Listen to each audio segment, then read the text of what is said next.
How's it going, everyone, and welcome to another episode of No Excuses on VTWProductions.com and YouTube.com with your favorite show hosts, Still. Fenarian. And Volacel, and we're here to bring you the latest news and video games commentary for the week, or we would if there was any, which there isn't because, well, it's that time of year, really. Yeah. There's nothing much to be done about that, but we will attempt to entertain you as best we can anyway. But first of all, if you would like to get involved with the show, you can do so by sending us email at noexcusesvtw@gmail.com, or you can follow us on the Twitter at noexcusesvtw. Or you can join us in our Discord server and talk with the show hosts and other listeners to the show in real time. You can most easily get there by clicking on the link to the server, which should be included in the video description, or you can get there by clicking the show logo on any of our recent show posts at vtwproductions.com. Yes, indeedy. So, I'm probably going to be a bit off this week because that was last week. Oh, you were completely off last week, so we'll take a bit off this week. Because of the drunk cowboy apocalypse last week, I kind of woke up in the morning and just sent a message to these guys saying I'm going to bow out of the show, and probably went back to bed. And that was it. That was my day. How long was your last shift? It was about 10.5 hours, but it was, once we actually sat down and added all the numbers up, it was the largest, most intense shift we've ever done. So that was fun. How many people drove off the bridge and into the creek? Uncounted. None in cars, but thankfully. But at this point, they've kind of hollowed out that creek a bit. So even if you do fall over, you're more kind of just roll down the hill rather than just drop into the creek. Right. But there was evidence that people had done that. But one of them left me with a really annoying throat bug, and that's been fun over the last week. Yeah, that's the thing about people when you deal with customers, is that they bring with all their disease with them. Keep your disease to yourself, people. In theory, a car has the option of being more sanitized than some of the more gross areas I have to jump into. Yeah. Well, I had lots of itchy welts for a while back, which I couldn't work out what was going on. I thought maybe I had a bed bug problem or something, but it turned out to be a flea. But the only place I could get a flea would be public transport. Oh, joy. So, How? well, because people are filthy, and they crawl onto the bus. Do I need to have another shower filibuster? No. But yeah, humans can carry fleas. Yeah, humans carry fleas, especially if they've got pet animals that also carry fleas. Yeah. Like and then they pass those fleas on to other people. Mm-hmm. Yeah, I don't know. I did not actually know people could carry fleas. Yep, they can. The fleas. Anything with a nice warm crevice to hide in, they can subsist for a while. I wasn't quite going to put it that way because that's a rather disturbing way of putting it, but that's exactly it. If they can find a crevice to hide and breed in, then they will do so. And they can also basically go dormant for like 3 months if they don't eat. Yeah. So you can't just wait for them to die either. Mm-hmm. That's why you got to treat them properly, because if you just try and wash them off, all day you got to miss some eggs. Horrible creatures. Yep. Right. So on the stream today, I'm going to be playing the game that kind of ate a lot of my week this week, which is Age of Wonders Planetfall, because it finally came out. So what it is, it's, in simple terms, it's kind of your turn-based, civilization-y, empire-building-y type game. But whenever you get into combat, it's suddenly XCOM. Anyone who's played previous Age of Wonders games, or even games like Disciples or Heroes of Might and Magic, you will be well familiar with the formula. So, Planetfall is essentially, it's Age of Wonders 3, but it's in space now. It's the same engine. They've reused a lot of bits and pieces. It's just in space now, and not even in space. You're on an alien planet. The only one that I actually played was the second one. I own the third one, but I never actually got around to playing it. you should probably play that. It's actually quite good now that they've sorted out most of the balancing. Just don't play as halflings.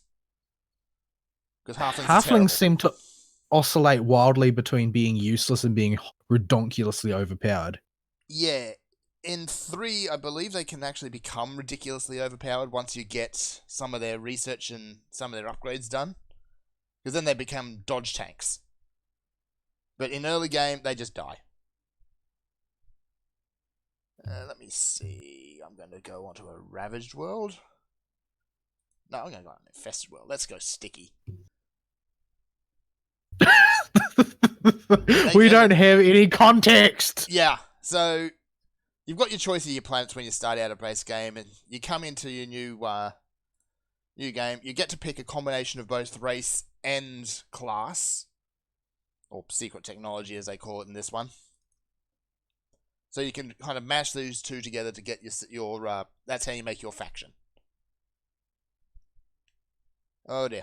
And now that throat bug is starting to really flare up again. Because you talked about it. And heard Because you. I talked about it. So yeah, it's not a perfect game. It does kind of a lot of just telling you things and then dumping you into the world. It doesn't really explain how some of these systems work and how other mechanics work.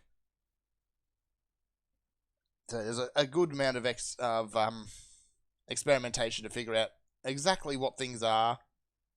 There is also a very extensive encyclopedia as well as a lot of hot tips which will point you in the right direction, but just basic strategies it doesn't give you or anything like that.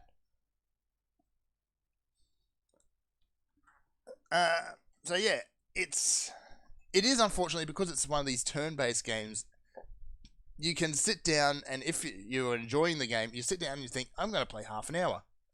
And then you look up and suddenly your day's gone.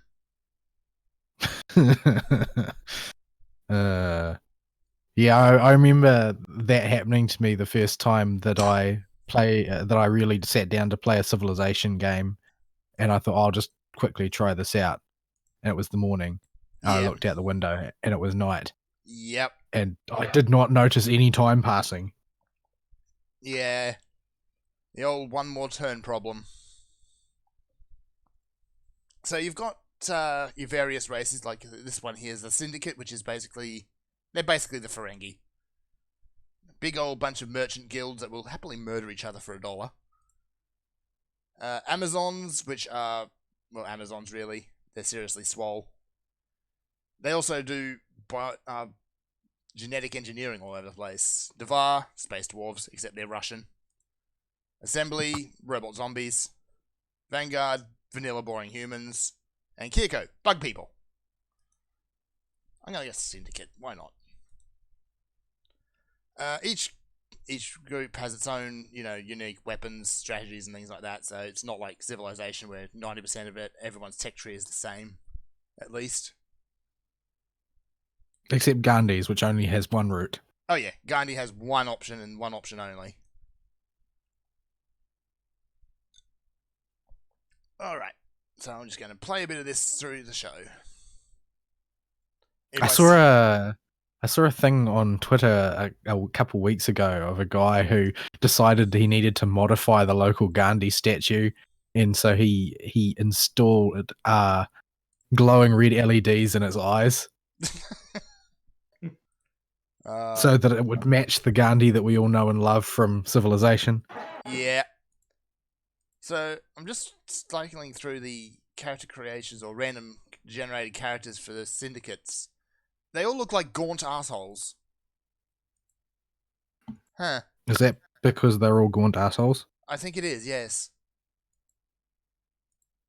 And some of them just look like outright Sith Lords. Except for this guy. He looks like Julius Caesar. What the hell?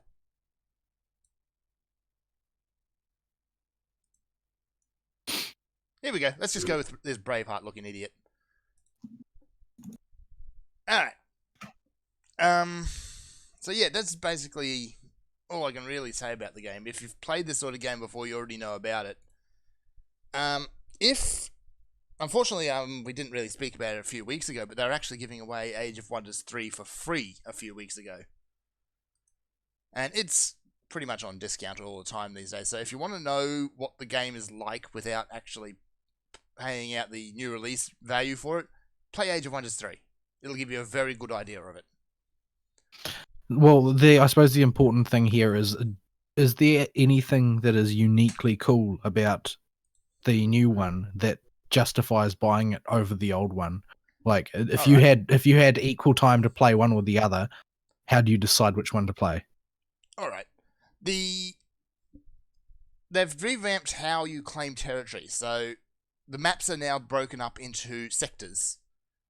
So previous games like this, you plonk down your city and you just kind of get an area around the city, which is its territory. Eventually, your city territories will start running into each other, and that'll give you your command areas. Now you need to go to each sector and annex it to a neighboring city.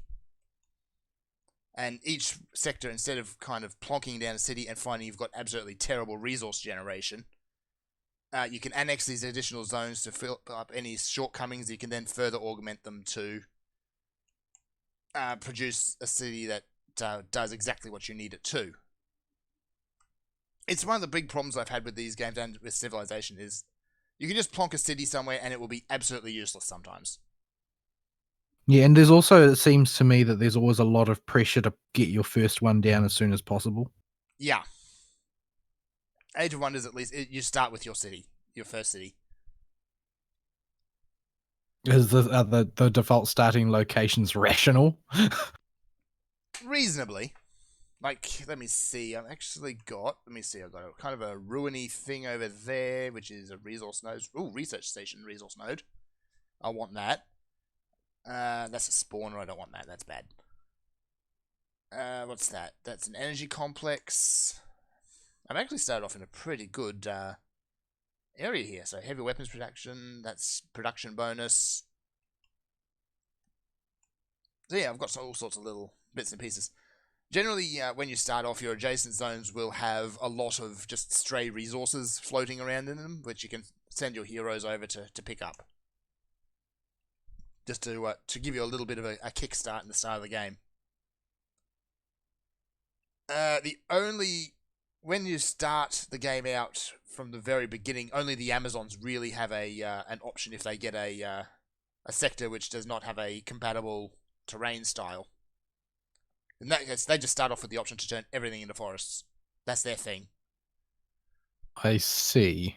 If you go with the Space Dwarves, you can just start moving mountains out of the way pretty early on.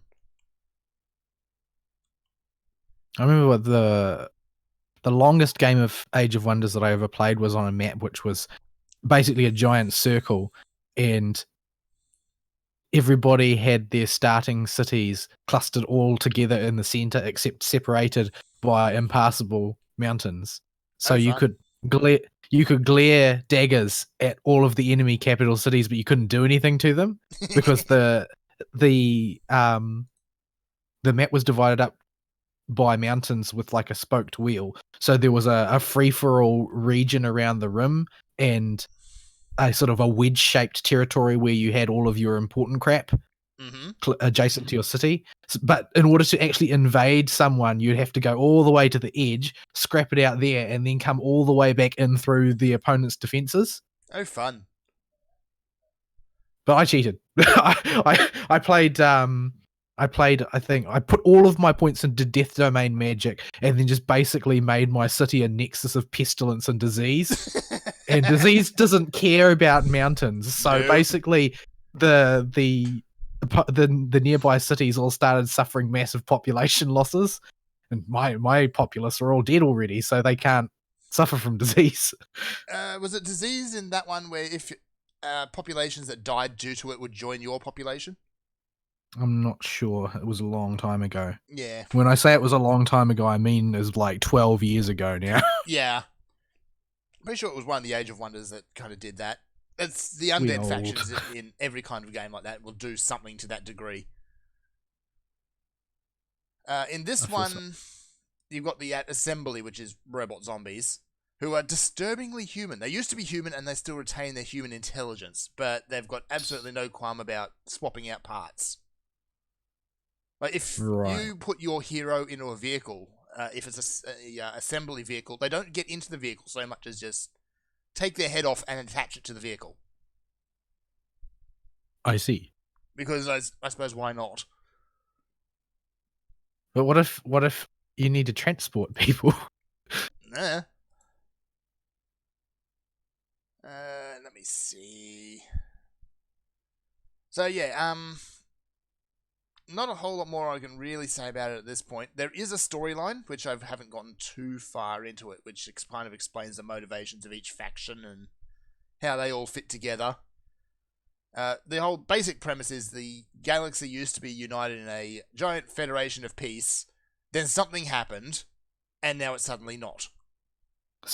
Just something. The little bits I've played, I think it's essentially hyperspace closed up. So faster than light travel stopped being a thing. I'll get some production going. There we go. Alright, as for the rest of the week, only a couple of other things I can talk about. I sat down and kind of binge-watched an anime that I've been meaning to for years, and that's Assassination Classroom. Right. I read the manga instead because I got frustrated waiting for each new season of the show. Yeah, it's completed at this point, and it had a very, very sad ending. But so does it go all the way to the end of the story? It does. Did they animate the entire thing? Yes. Right. So the premise is, here is a yellow octopus thing that's going to destroy the world in a year's time, and in the meantime, he's going to be a teacher. That's basically the premise. So his class is trying to kill him.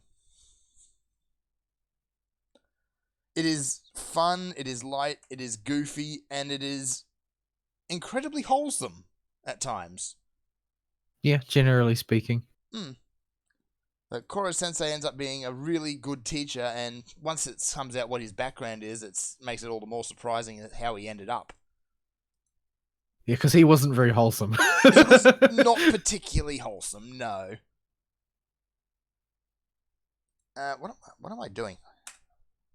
So I don't know. You tell me. I don't know. I'm talking about Assassination Classroom, and I've just forgotten entirely what I was actually doing on the game.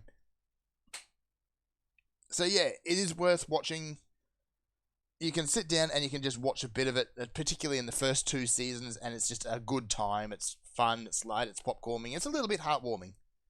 Then the final season happens, everything kind of turns really dark and intense and meaningful, and then it has a very sad ending. It's not an at all surprising ending, but it'll still get you.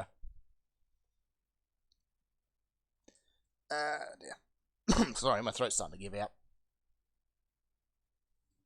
Okay. The only other thing I really have to talk about is I decided after going through Worm is I wanted to pick up a new book, and I ended up going classical and started reading the entire works of Sir Conan Doyle, so Sherlock Holmes. Oh dear. Yeah. Incidentally, the calming tones of Stephen Fry are very good at getting rid of the stress of drunk cowboys.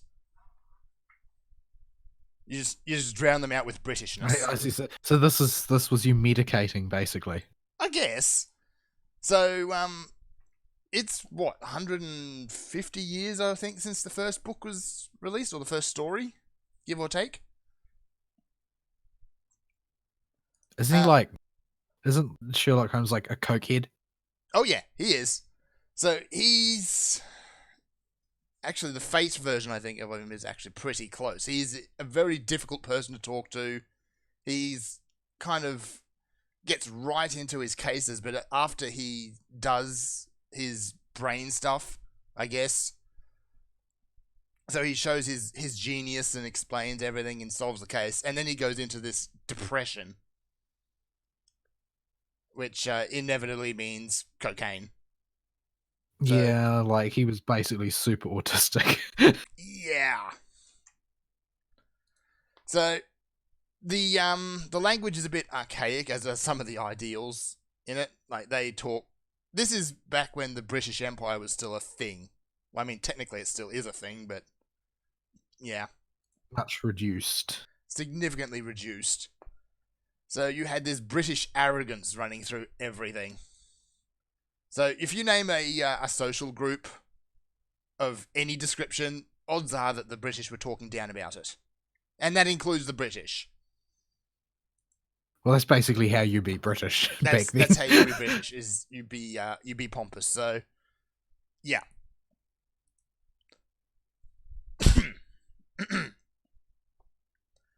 I also get the impression that Doyle really didn't like Mormons very much. Nobody likes me.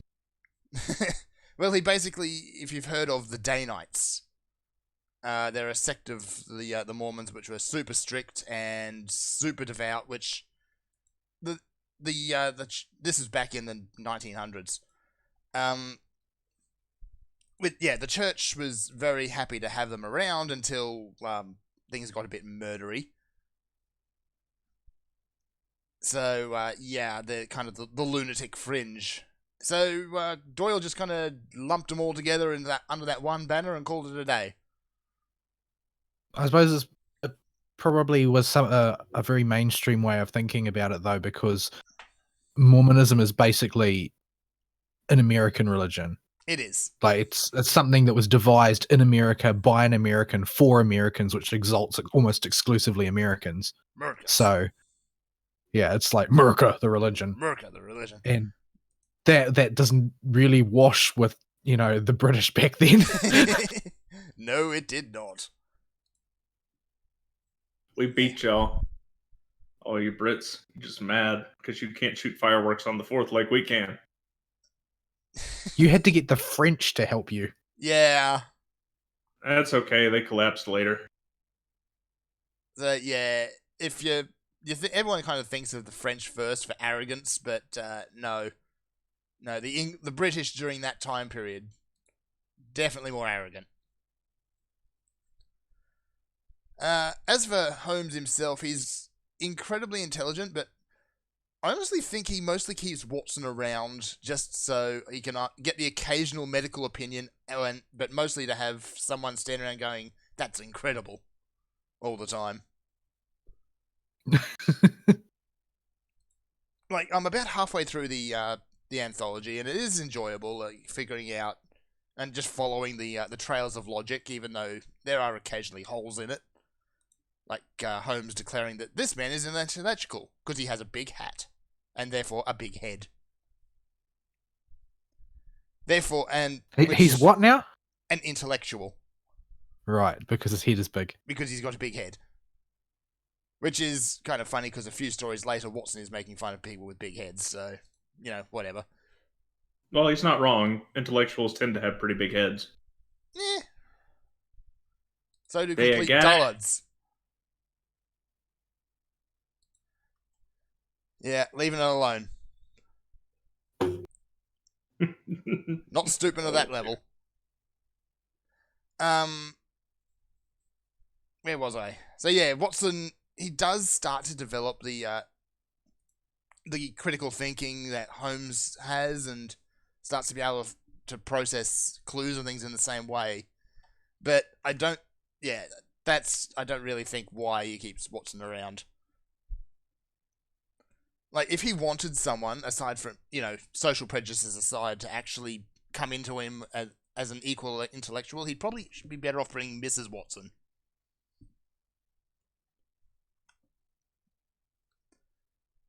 So, I'm afraid that I'm not so well lettered as to have read them, so I can't bounce off you here. Yeah, I know. I'm just trying not to let my throat close up at the same time, because this is fun.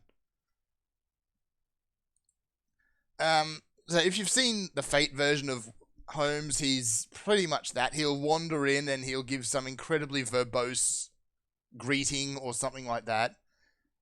And he'll say, "Oh, by the way, I've solved your case," and then walk out. He might talk to someone and this person is saying, "Here's all the clues. We've got no idea what the case is." "Oh, I've already solved it." And he leaves. That's it. That's his thing now, apparently.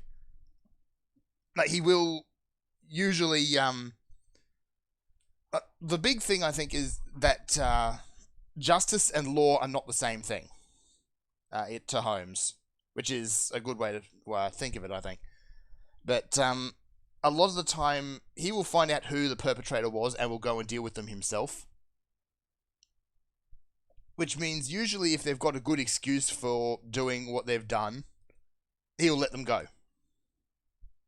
Or if they don't and he decides that what they've done is just outright wrong, he'll then hand them over to the police.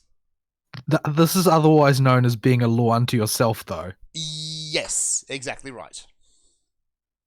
And no one really seems to call him out on it much. Watson does on occasion, but the police certainly don't. Because things tend to have a way of sorting themselves out for him as well. Like, he'll let off the guy who murdered his old friend because old certain friend, took him for all he's worth and ran off with his fortune. And then the police investigation will just suddenly go nowhere because the police are by and large completely incompetent. They'll take everything at face value and just, that's it. I don't know, this just strikes me as unlawful and unjust. It does indeed. It sounds more like Holmes has a god complex than that he actually cares about justice. Yeah, I think there's a good amount of that. And I'd say he's probably the single most just irritating person you could possibly hope to talk to. Insufferably smug. Insufferably smug.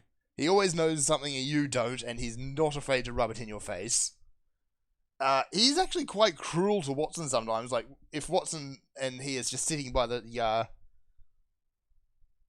fire, he'll just throw out something like, "Oh, Watson, I'm sorry to hear your business is failing." And Watson will say, "Oh, that's not true."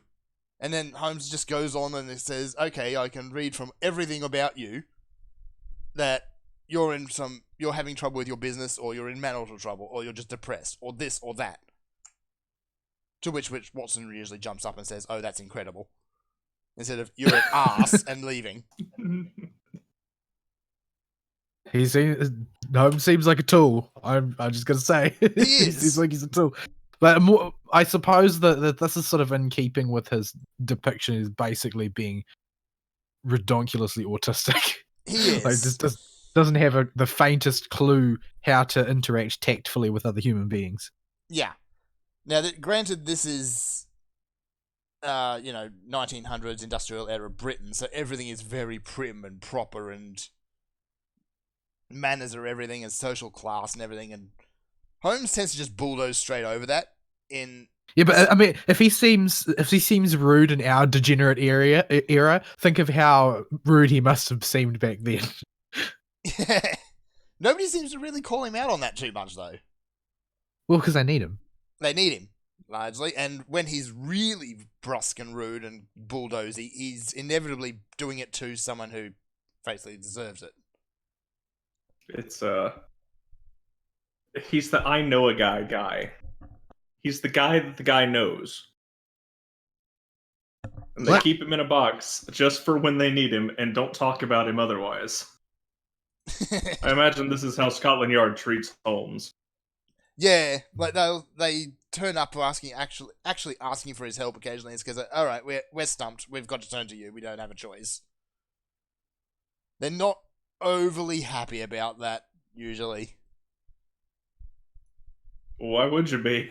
It's like, we got to ask Holmes. Man, he's a douche. He's kind of a douche. Like, do we have an intern that can go be the one that asks? 'Cause I ain't going over there. Can we ask Watson? He can come and say that's amazing.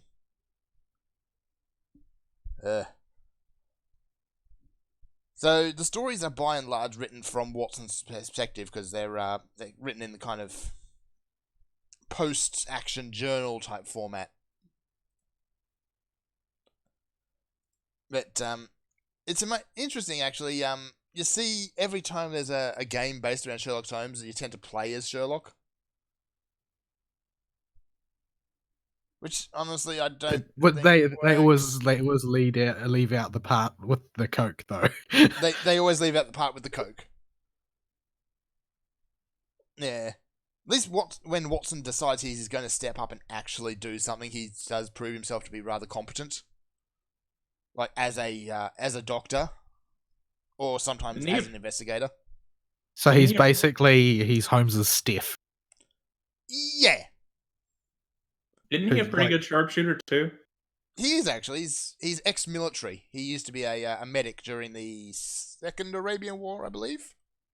Yeah, I thought he had some kind of military or background. I just know his gun is mentioned quite a few times and that he's good with it.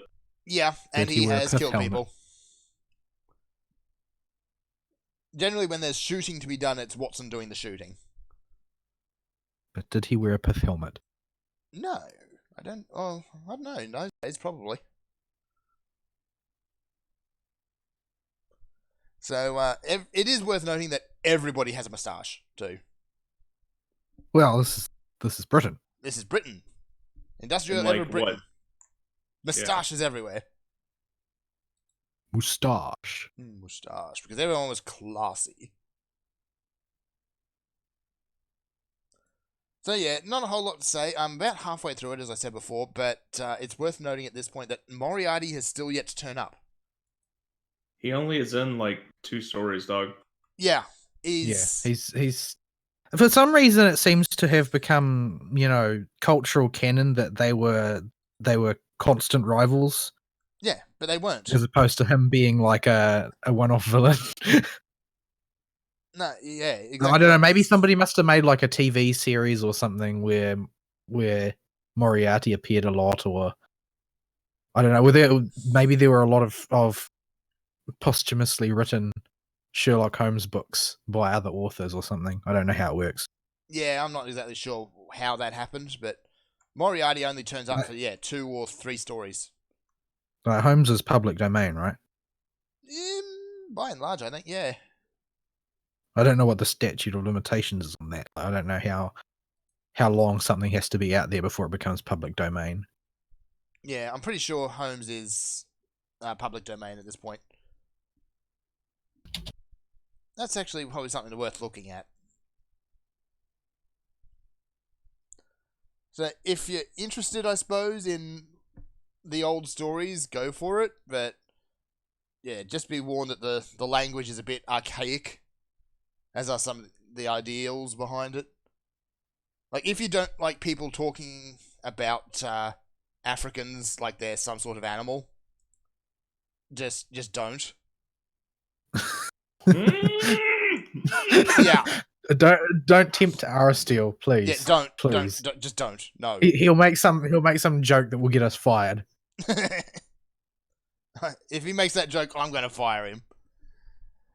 But yeah, they're not particularly kind about, black people, Indians, both kinds of Indians, Australians, colonists in general, women, children. Oh, you're all criminals. Yeah. Yeah, again, British arrogance. Right, so it looks like the most common term of protection of copyright lasts until January the 1st, 70 years after the death of the latest living author of the IP. And in the US, it's every book and tale published prior to 1924. Right. And 95-year-long copyright between 1924 and 1978. Right. So Doyle was knighted towards the end of his writing career, if I've got it correct, and that was 1908? So everything should have moved into the public domain by now. Yeah.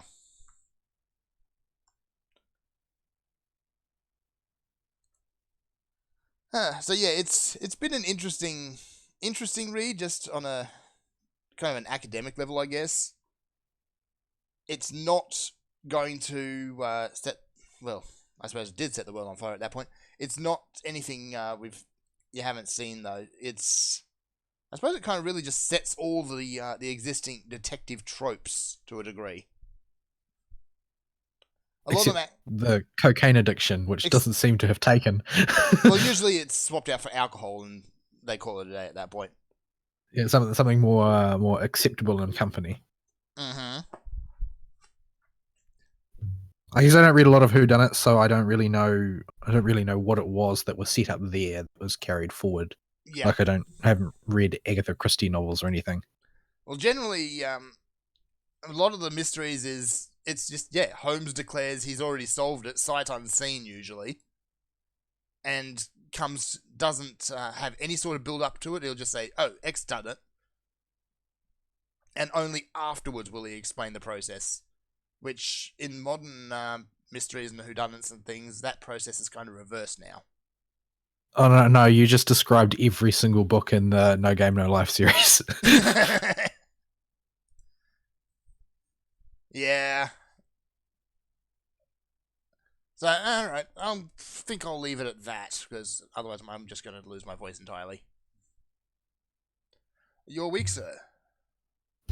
My week, it was another brutal work week. I was late home every day. Don't know when this is going to get sorted out. Hopefully soon. And honestly, when I analyse the situation, it all converges on one person who the management thinks is useful and who everybody else who isn't management thinks is useless, and the knock-on effect of their refusal to do any work. The workplace and their tendency to threaten litigation if anybody tries to make them work. But that's not how this should work. Yeah, I don't know. I think she thinks that she's a hard worker. Like I think she's actually that delusional. But at any rate, things are not especially great at work right now because there's just not enough.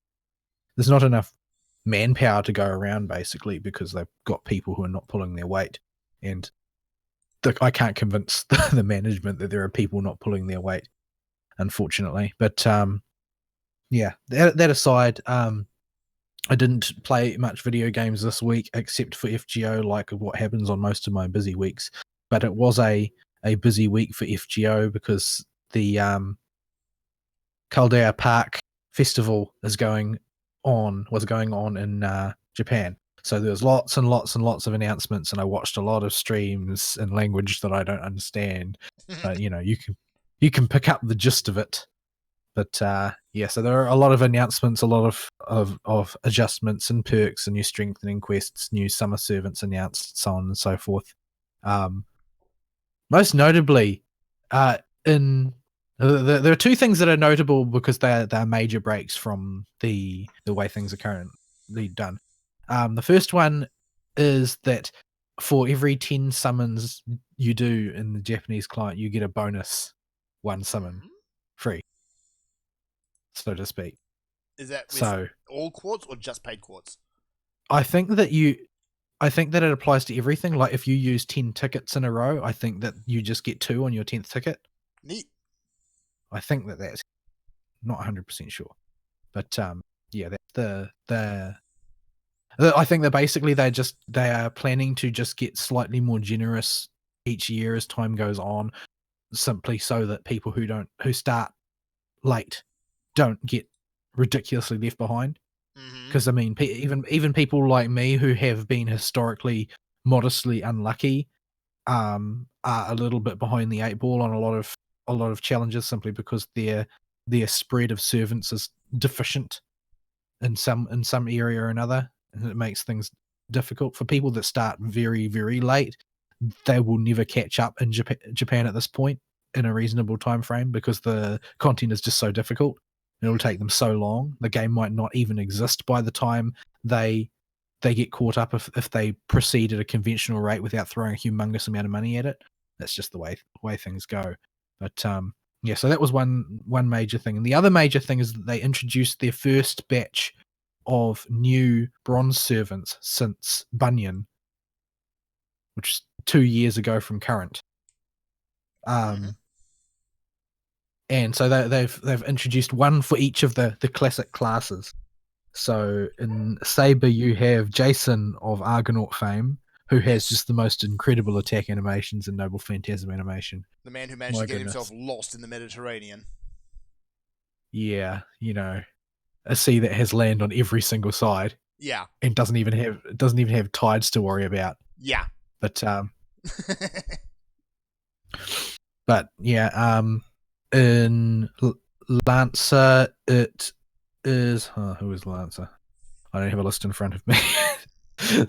Gareth of Camelot fame, Okay. who is introduced as being a girl in the Camelot Singularity, or at least they mention it in passing. And I can't remember who it was. I think Dr. Roman says something like, hold on. Somebody just said something really important there that I'd like to go back to. And everyone ignores him and moves on with the conversation. In Archer, it is Paris, the Trojan, Okay. brother to Hector. He's got Apollo sheep with him. Yeah, he's got a lot of sheep. That sheep is apparently Apollo. There are a lot of sheep with him, not just the one. There's the one that you always see sitting on his head or whatever, but most of his animations involve large numbers of very small sheep. Who are all apparently Apollo. And he can evidently wield a ballista. Does he fire sheep? So, I'm not sure you call that thing. Looks like a sci-fi rifle, something out of like a space opera. But it's the size of a ballista, and it's roughly shaped like a ballista. I think it was anyway when you see isn't it? What? Nothing. Well, if a thing has the size and appearance of another thing, I think it is fair to say that it looks like that thing. Unlike you, who call everything a dog. It's a dog. Like a carb. I'm sorry, I've never seen a dog that looks at all like an carb. that just never happens. A carb do not look like dogs. If you say so. Back me up here, Fern. A carb do not look like dogs. They don't. Only in the absolute broadest sense. Like they have webbed wings, for crying out loud. Yeah. See, first said there is some context in which the carb can look like dogs. It's a thing with 4 legs. Therefore, dog, apparently. If you cut off its wings and give it an actual head, which they don't have. Which is something dogs have. In my experience, dogs have heads. Usually. Nah. A carb don't. At any rate, where was I? What's Paris. Saber, Lancer, Archer. What comes after that on the list? Rider. Cavalry classes. Bartholomew Gucciness. Yeah.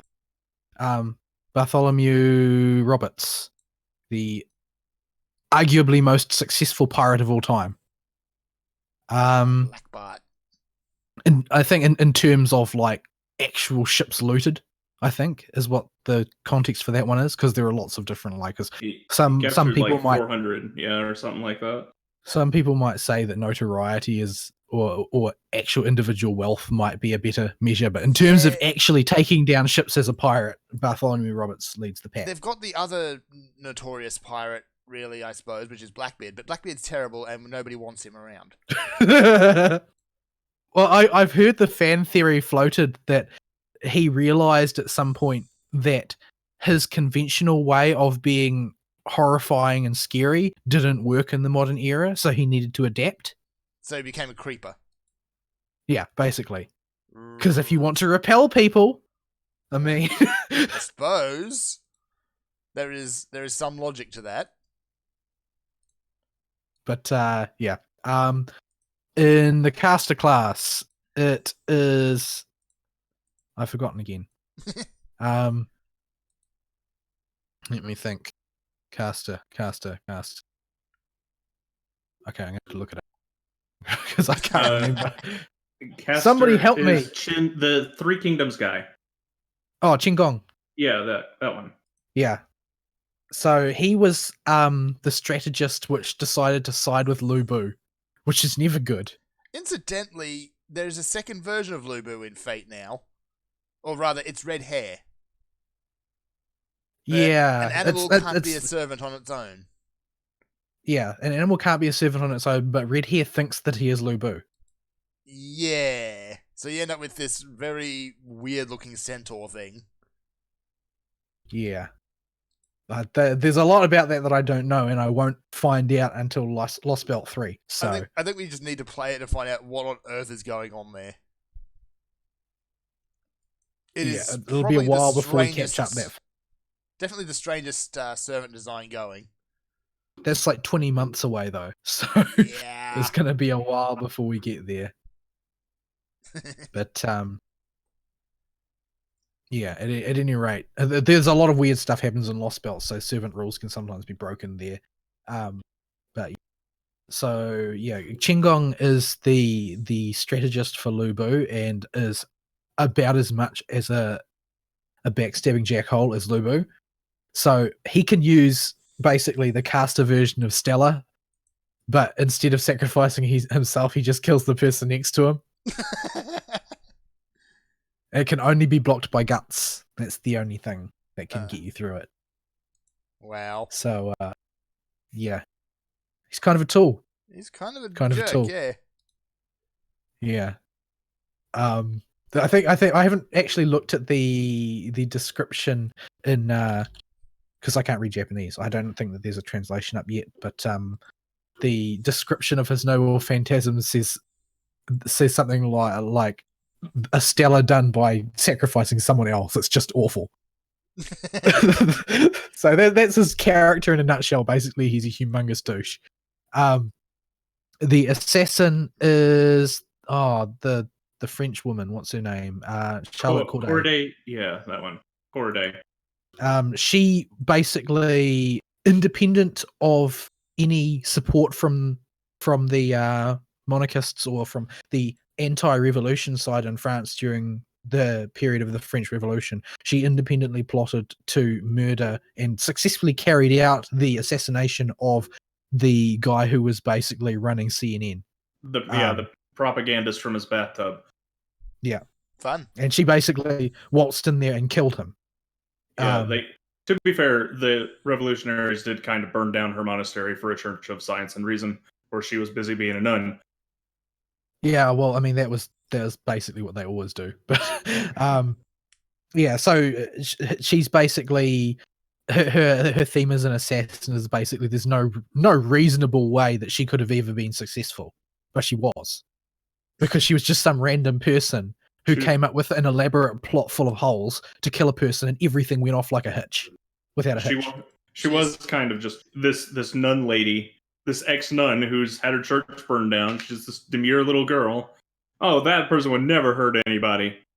Oh, crap, there's a knife in my gut, and I'm in a bathtub.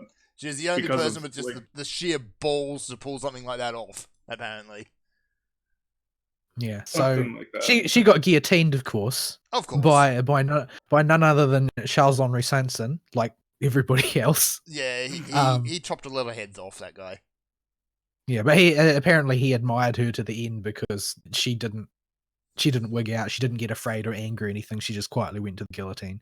He actually put somebody in jail, according to, I don't know if this is historical fact or just historical legend, but Sanson threw somebody in jail because they disrespected Coraday's head after he lopped it off.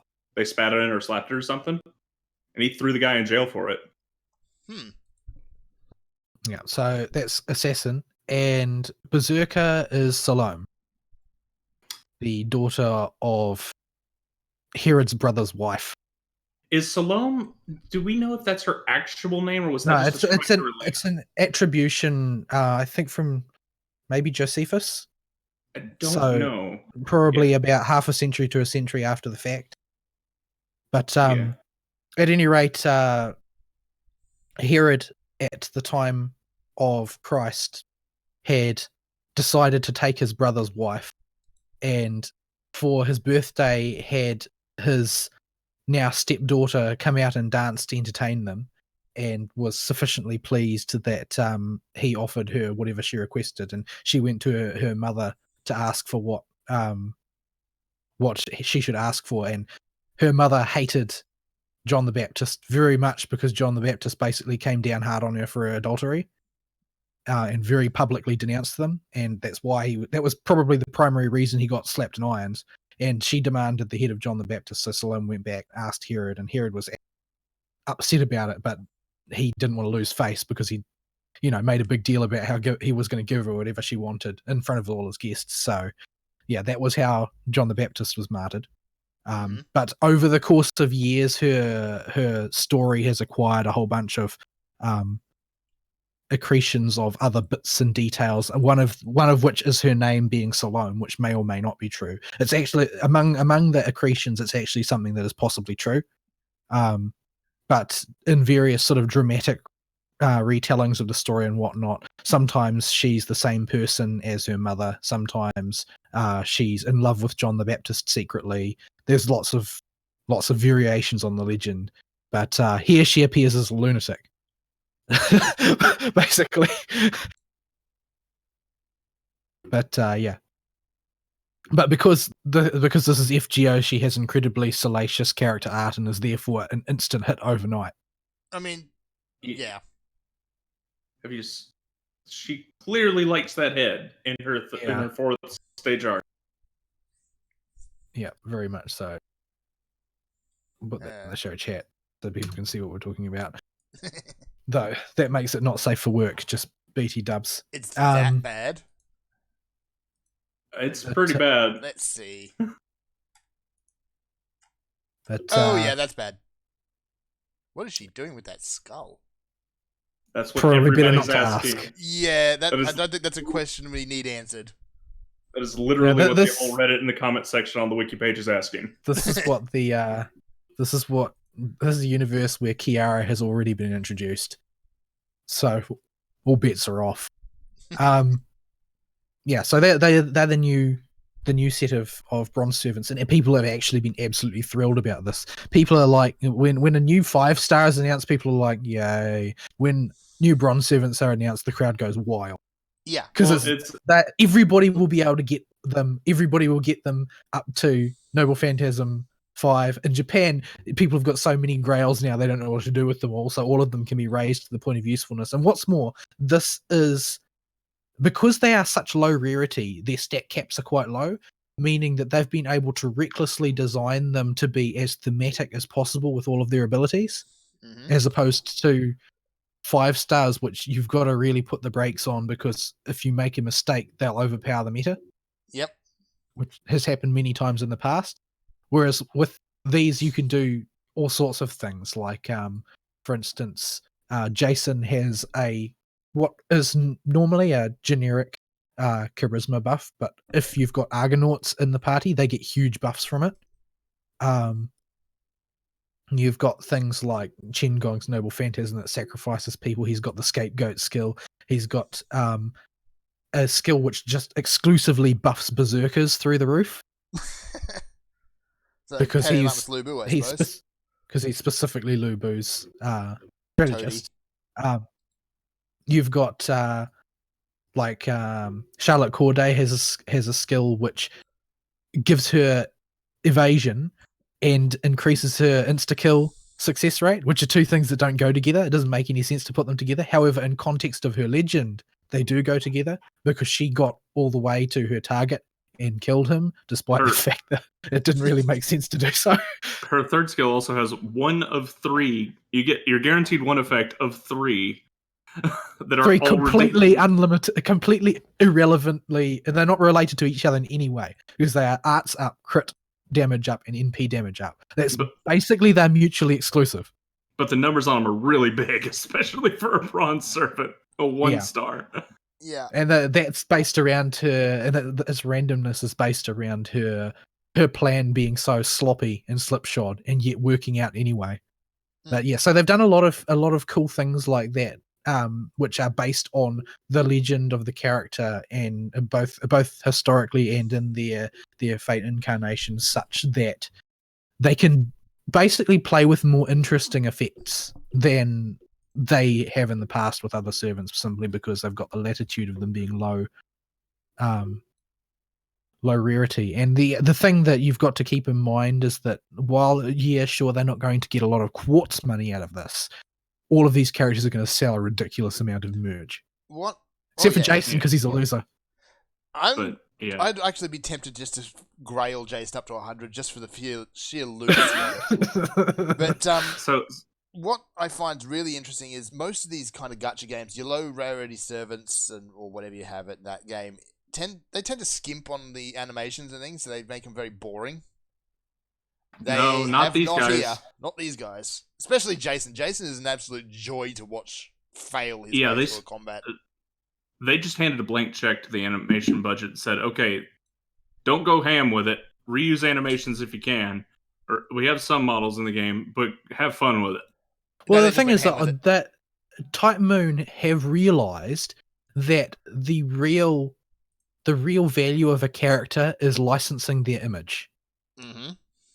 So you need to make that image fixed in people's mind, and so they need to have unique animations. If they've got unique animations, people will remember them. They'll identify the character more as a character in their own right, rather than the ones like that don't have that they just share a move set with a bunch of other people, a bunch of other characters. Like they aren't as memorable because of that. Once that it's memorable and you license those image rights to somebody who's manufacturing merch, you make a humongous amount of money.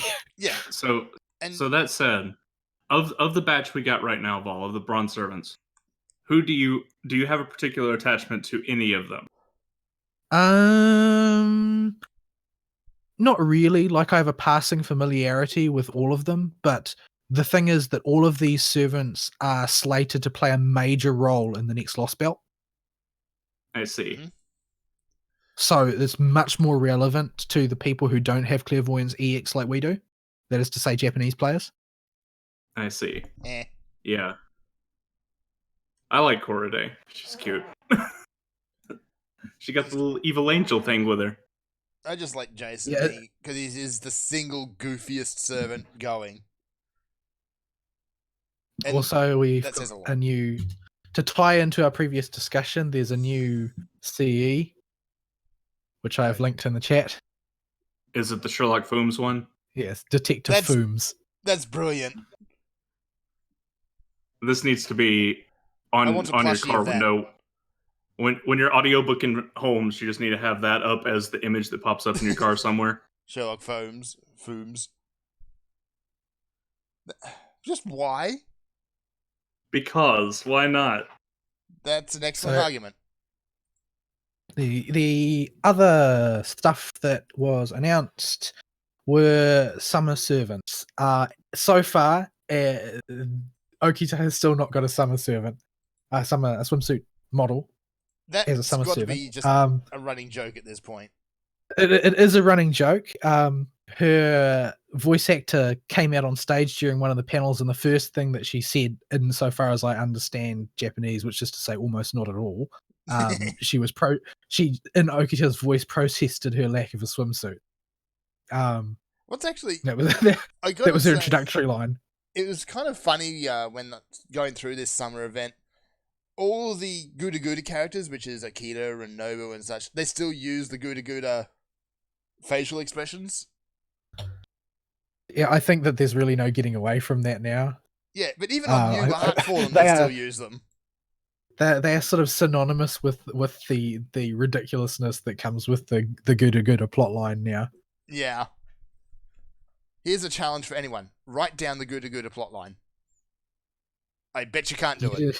You need to understand any of it first. I can do it. I can do it in the FGO mobile games chat channel right now. No. One condition. You've got to do it sober.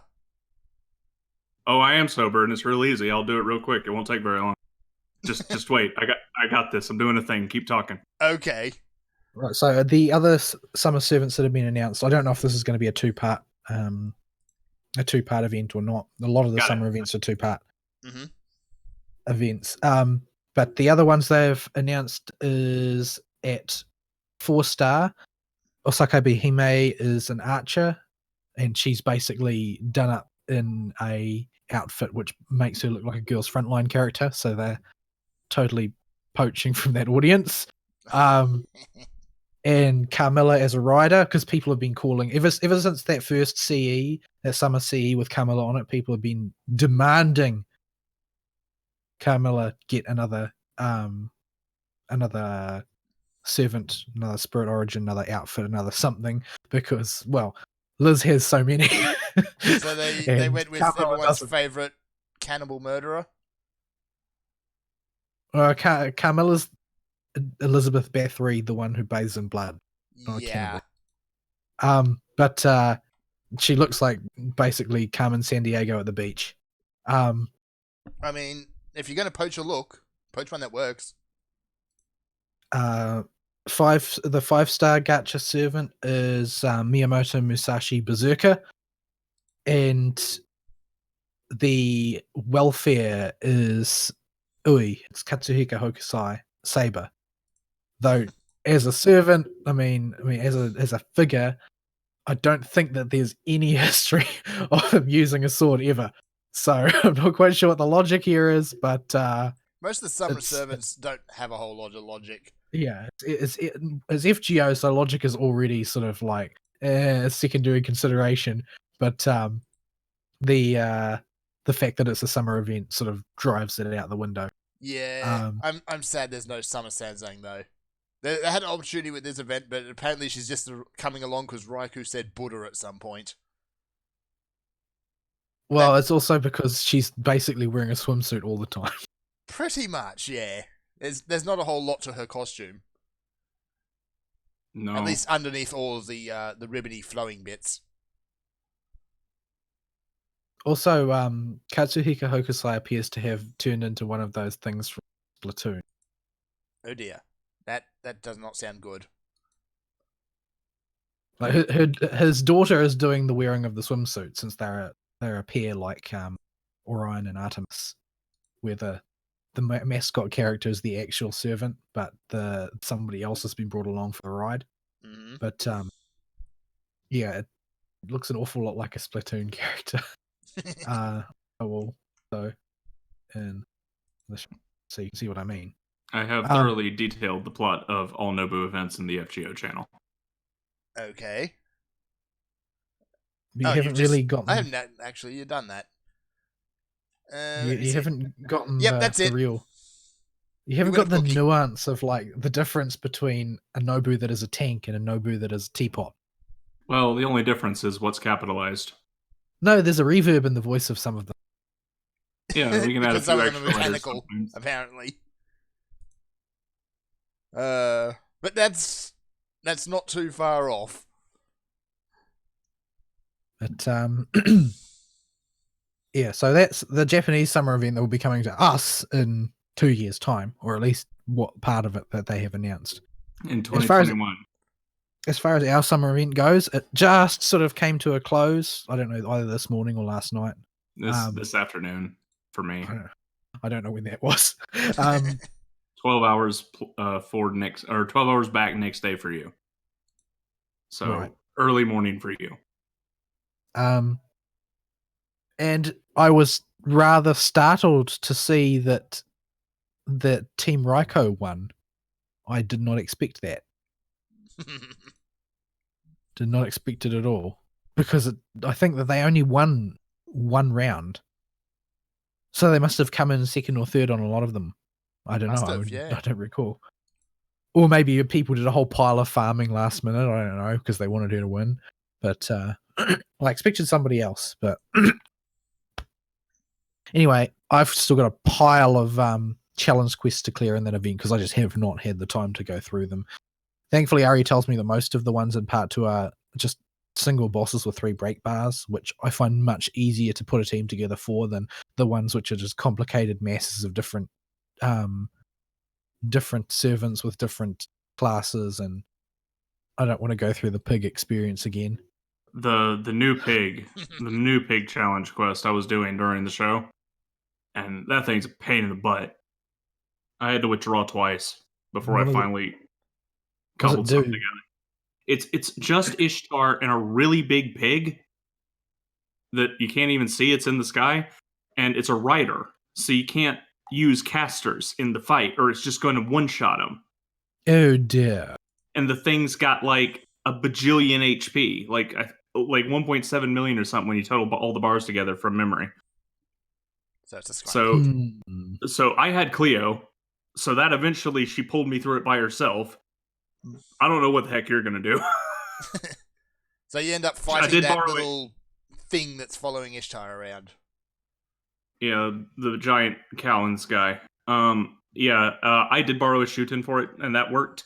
Shootin and Cleo working together managed to bring the thing down with a bit of support from John. But yeah, it's a pain in the butt. I have Assassin Shiki, so and she loops really well when you can set up for it. It ain't got any defenses, but it doesn't need them. Yeah, I prefer this type of challenge quest to the really boring ones, which is obnoxious. Like they'll just. I actually don't particularly like this type of challenge quest. Like I don't really like the ones that just disable major strategies straight off the bat. Like, oh, you can't use supports. So, oh well. I don't know what I'm supposed to do, but I guess I'll use Mash and John. that'll be how we go. Yeah, Mash and John bringing up shooting and Cleo was the strat that won. Mash and John together. That Because would take infinity turns. Yeah, well, I mean, I spent 166 turns killing pigs. See, there you go. Yeah. You've got Old Man in the Mountain though, don't you? Yeah, he was in the back line. He didn't have to come out. Like he's notoriously like the premier servant for this event, this particular battle. Yeah, I had him ready to go. I was gonna whittle it down with Cleo and Shootin, and I was assuming Shootin would die and he'd get a chance, but the board just never hit Shootin on my last attempt. He just kind of didn't care. First attempt he crit every other turn and was hitting my whole team for like 3k. That's not good. Now the real question is, do I take an offensive support, or do I take two Johns? Tank all of the things. I've used double John as a strategy before. Double John Squirtoria. His attack increases by a percentage that is not very big, but noticeable every basic attack in his last break bar and it has 800,000 HP, by the way. So you still want to be able to do some damage. You still got to be. You can't outlast him. In theory, that is specifically for stall strats because Cleo was not bringing him down exceptionally fast, and it didn't become an issue. But it could become an issue. Yeah, it's a rough one, but I'll have to figure something out. I've got an extra day off this coming week because I took some leave. It's Thursday is a holy day for New Zealand Catholics because it's the Feast of Our Lady of the Assumption, which is the New Zealand patron. So I took the day off, so I've got a day to loaf around. So I've got time to work on this, but it might take me a while to figure out. Yeah. So I don't really have much else to talk about. There is a episode 0 of Fate Grand Order Absolute Demonic Front Babylonia aired during Caldea Park. That's a mouthful. I've downloaded it, but I haven't watched it yet because I wanted to watch it when I had lots of time to relax and watch it. So I'll be able to look at that tonight. I think it's sort of like it's the prequel, and I think it focuses on a lot of untold content, like Mash's early time at Caldea, when she was being basically inducted and raised by Roman and being inducted into the system as a master, effectively. But yeah, most of the other anime that I've seen so far still bad. Like it's being a very very mediocre season so far. Yeah, that's being generous. I've looked through the offerings for this coming season, and it's just kind of nothing's jumping out of me. Yeah, Lord Elmaloy, the second case files has been awesome, but I'm not a reliable source on it. It's a bit, but I've enjoyed every minute of it. It is a bit dense. Yeah, if you're already completely marinated in all of the background knowledge required, like me, it doesn't feel very dense. Mm-hmm. But it's got plenty of fan service for people who are familiar with the franchise as well. Like you get some good Necrobro time in, for instance. Necrobro. He's still a bro. Like he's a total bro compared to most of the mages that you meet in the show. Most of the mages are complete assholes, though, so it's not a high bar to pass. Yeah. Necrobro is the reason Mordred is a great character. Without Necrobro, Mordred's trash. But with Necrobro, Mordred's awesome. He's pretty bro. Like,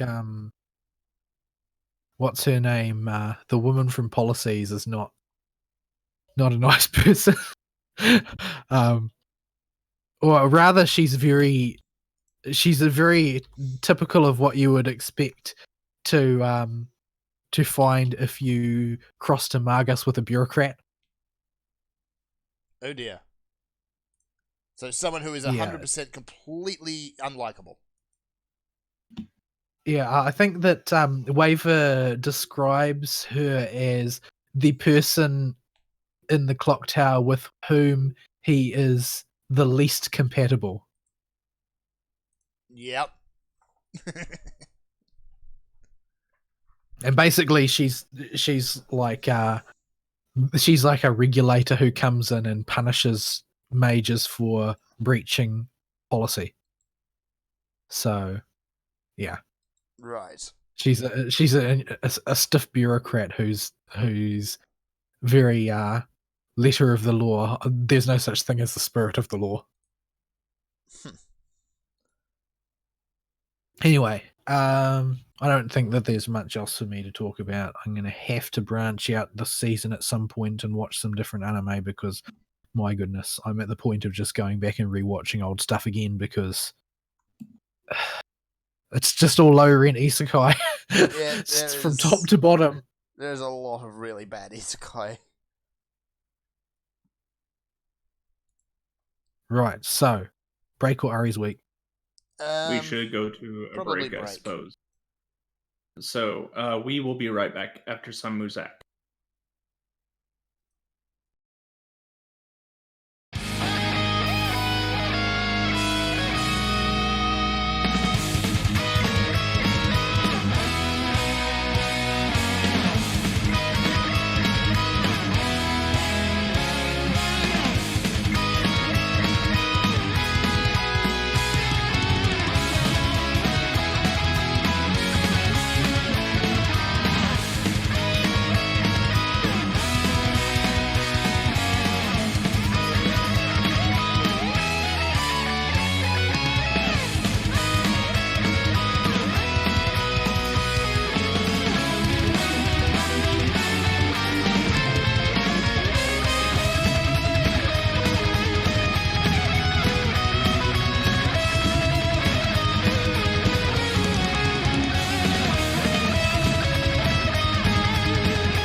Yes, indeed.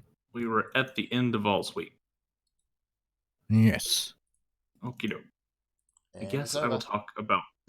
Yep. I guess we will talk about my week. I also was very busy this week, but it was a notable FGO week for me this week because last week, as I hinted, I might have spent some money on the gacha. Should I never do dropped that. 80. So I dropped $80 on a packet of quartz. Which is what, one Um, spin?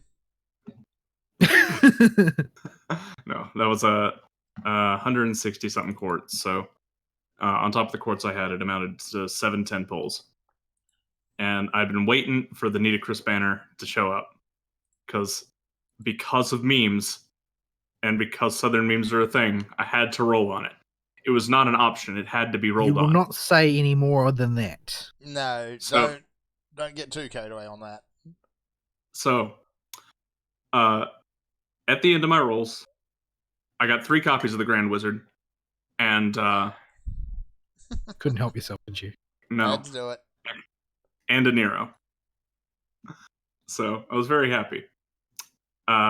Nero was icing on the cake. I didn't particularly care if I got Nero or not, but I was happy to get her. Or rather, I should say, I did care that I got her. I was going to be happy if I got her, but I wasn't going to keep rolling if I didn't get her or something crazy like that.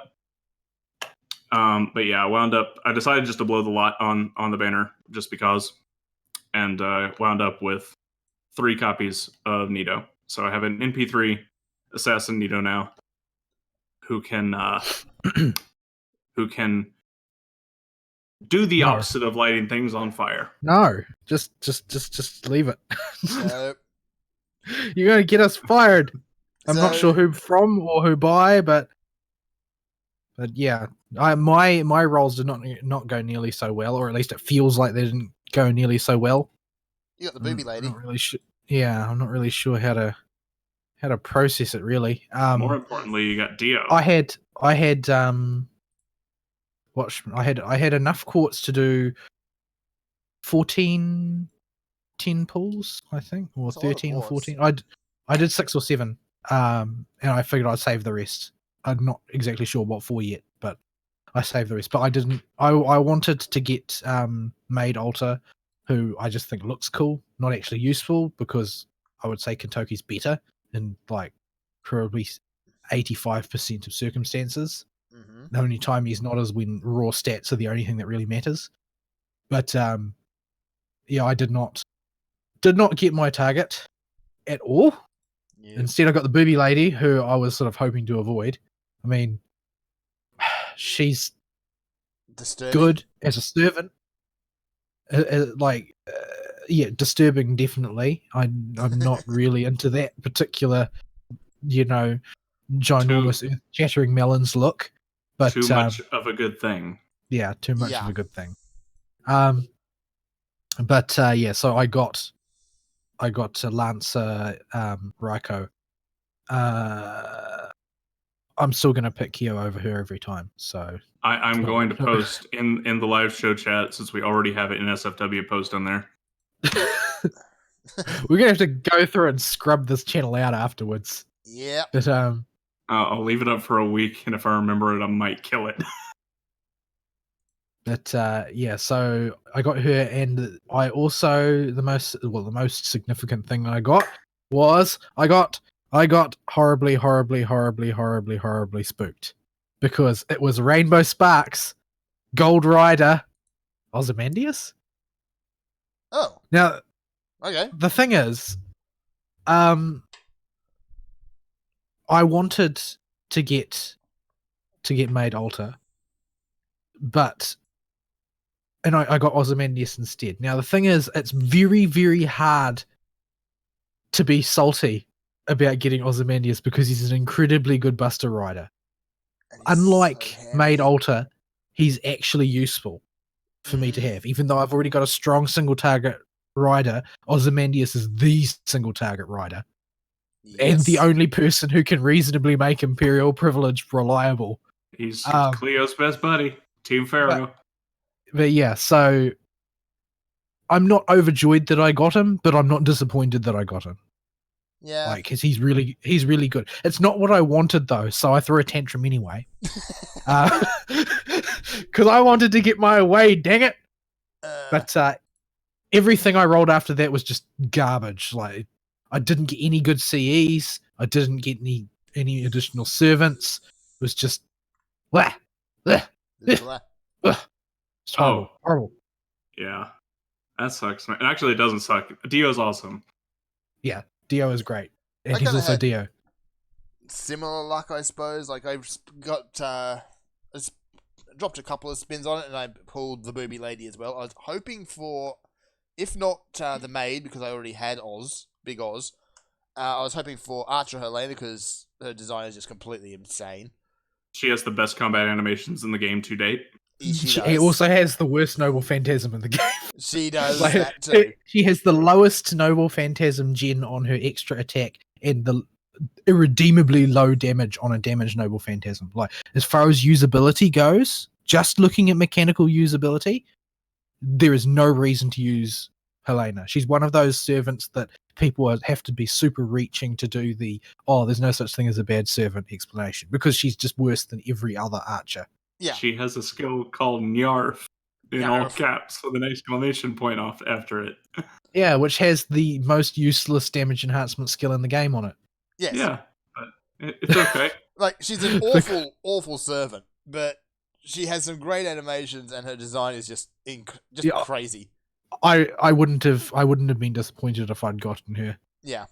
But Because you gotta Like, watch these dudes shoot people forever she's- while you're farming. Also, way more not safe for work than anything that we've posted so far. I'm not True, but hosting she- her state. admittedly, though, she really doesn't have anything worth showing off. I would immediately switch her stage 4 artwork to either stage 1 or maybe stage 3. No, we're staying No, stage 1. no. Because the alternative is being arrested. Like, you don't want that. You don't want No. that. That would be bad. So yeah, mostly I just want She's her 50 for odd years the old. giggles. I mean, I had to go click on the stage 3 to remember what it looked like. I'm like, no, never mind. No, We're staying at stage 1. let's face it though, the when animations the some noble when the- phantasms, go on. damn it, they get even worse as time goes on. But yeah, she has this water Nerf gun looking thing. That's enormous. She's a walking Nerf commercial. Yep. oh yeah, Nerf owns Super Soaker now, don't they? Yep. Yeah. But yeah, when the sort of like the fetish schoolgirl school swimsuit outfit is like the tame one, then you know you're dealing with trouble. Yeah. Yeah, I ain't linking that one. I nope. No, just I don't just want- don't. Not that one. But Mm-mm. anyway, yeah, I pulled Mama Raiko and I got the fake out as well. I saw gold and I was thinking, okay, I'm going to get Helena. Nope, I got Emiya. So I at least now have something I can benchmark my tablet's power against. Nobody can survive that challenge. Although Enema Elish isn't a whole lot far behind. Anuba Elish and Unlimited Blade Works and a few select other Noble Phantasms make my iPad Pro think about what it's doing for a second. Yeah, I 100%. I just start them going and then I put my phone aside because it's going to take It's so gonna long chug. for them to resolve. Yeah, I have to use Gil on my farming teams because he's can NP in one turn because I can stick Imaginary Element on him. And he hits So- everything for a bajillion damage. Yeah, Yeah. so it's kind of I get to see him chug my iPad Pro every single time he does his NP. Yes, how to make your software cry. And your hardware. So my kinda brother feel- sent And me your a battery. very, speaking of pulling servants, my brother sent me an incredibly salty message because they just had their summer rerun of the Comiket event in the Japanese server where my brother plays. And he went all out spending all of his quartz to get Summer BB. What? And Wait, oh, no. Vivi in a Sweden suit just makes the brain scream. Ah. Oh, it's worse than you think, but go on. Bob. but followed immediately by their GSSR, and guess what he pulled? What? I dread. BB. Summer BB. Shit. Oh, So- okay. That's fine. So As long he blew all of his quartz, and then he immediately got the same thing on the GSSR. He was very, very upset. There is not enough salt. I'll help you out with Summer BB Fern. I think I'm going to regret looking at this, but I have a fair idea of what to expect already. I'll send you Right. her sprite first, Let's and then see. I'll send you her her. The sprite's thing. not It's too bad. There you go. I'm working on it. There it is. That's more like what I was expecting. I got yeah, you. the Summer BB is one of those servants with absolutely mind-bogglingly powerful skills, but her noble phantasm is it's incorrect to call it useless since it has guaranteed NP drain on it, but it also like does trivial damage and has a almost worthless overcharge effect because the odds of it being successful are so low. So the her noble phantasm is really not the point. Getting a second one of those is like getting a second Jean. You just don't. We need know it. all about that, don't we, Vol? Yes, we do. Helped out in the pig fight. Yeah, I've gotten plenty of use out of her, but I wouldn't have gotten any less use out of her if I only had one copy. Yep. Oh, so yeah, where were we? Oh yeah, right. My weekend rolls. So I was actually scared at the start of this week when I did my first roll and got another Ditz on my very first 10 roll. The So worst now goddess I have- loves you. Now this comes after I wrote up a whole diatribe about me making fun of the Ditz in a private message chat to Vol that I copied to Fern. Serves you right. And then she showed up again, and so now I have an NP3 Ditz. Why? Just why? the second time she's shown up on me and just been like, "Hi, what's up?" Shouldn't have bullied the Dits. I bullied her bad in her challenge quest. I had the perfect team to make her explode. My toolkit can handle a lot of stuff, but it was like tailor-made to counter the Ditz's challenge quests. Yeah, I might need to borrow Cleo for that because I could do it, but it would be painful and it would be messy. You gotta make those pigs explode. Yeah, like I just don't have anybody that can reliably generate Noble Phantasm fast enough and do the damage required. I can do one or the other. I can't do both. As long as you bring like somebody to give her a kick in the rear on damage a little bit, like Memelin's even overkill, but somebody to kick her damage up a hair, she can one-shot those pigs with an NP at 200%. So yeah, that's my FGON. I've now completed all the challenge quests. I have not farmed at all, basically. I farmed a little bit I farmed a bit in part 1, but most of what would normally be spent at event time while this last one has been going on was spent with the iPad sitting next to me while I was working, hitting the 10 AP caster daily over and over again. Because you needed skill gems. Yeah, ran out of low-level caster skill gems, and I had both Tamamo and Tamamo Original and Caster Nero sitting there with skills at level 1 that I had no way to level up because I was blocked by skill gems. So I'm like, okay, how many do I? Oh goodness, that's more than 50. All right, and just put it next to me and just kind of drum my fingers in the general area of the command cards with Hogeki Oi and a few others on the team, a bunch of riders. Yeah, I'm in a similar position. I've got maybe 10 of each of the low level caster gems. They just don't seem to drop for me these days. But and they don't seem to put them as event rewards either. I seem to vaguely recall the Karano Kyokai event having them as event rewards, but it doesn't seem to be their custom anymore. They don't put them in shops, but That's what I mean, though. I'm pretty sure they were in the shop because I had way more starting out the game, because I started around Karano Kyokai. I had way more starting out than I had any right to expect. So I must have gotten them from that event. I'm just not 100% sure about it. But yeah, there seems to, if they did do that, then they don't anymore. So I'm very low on that stuff as well.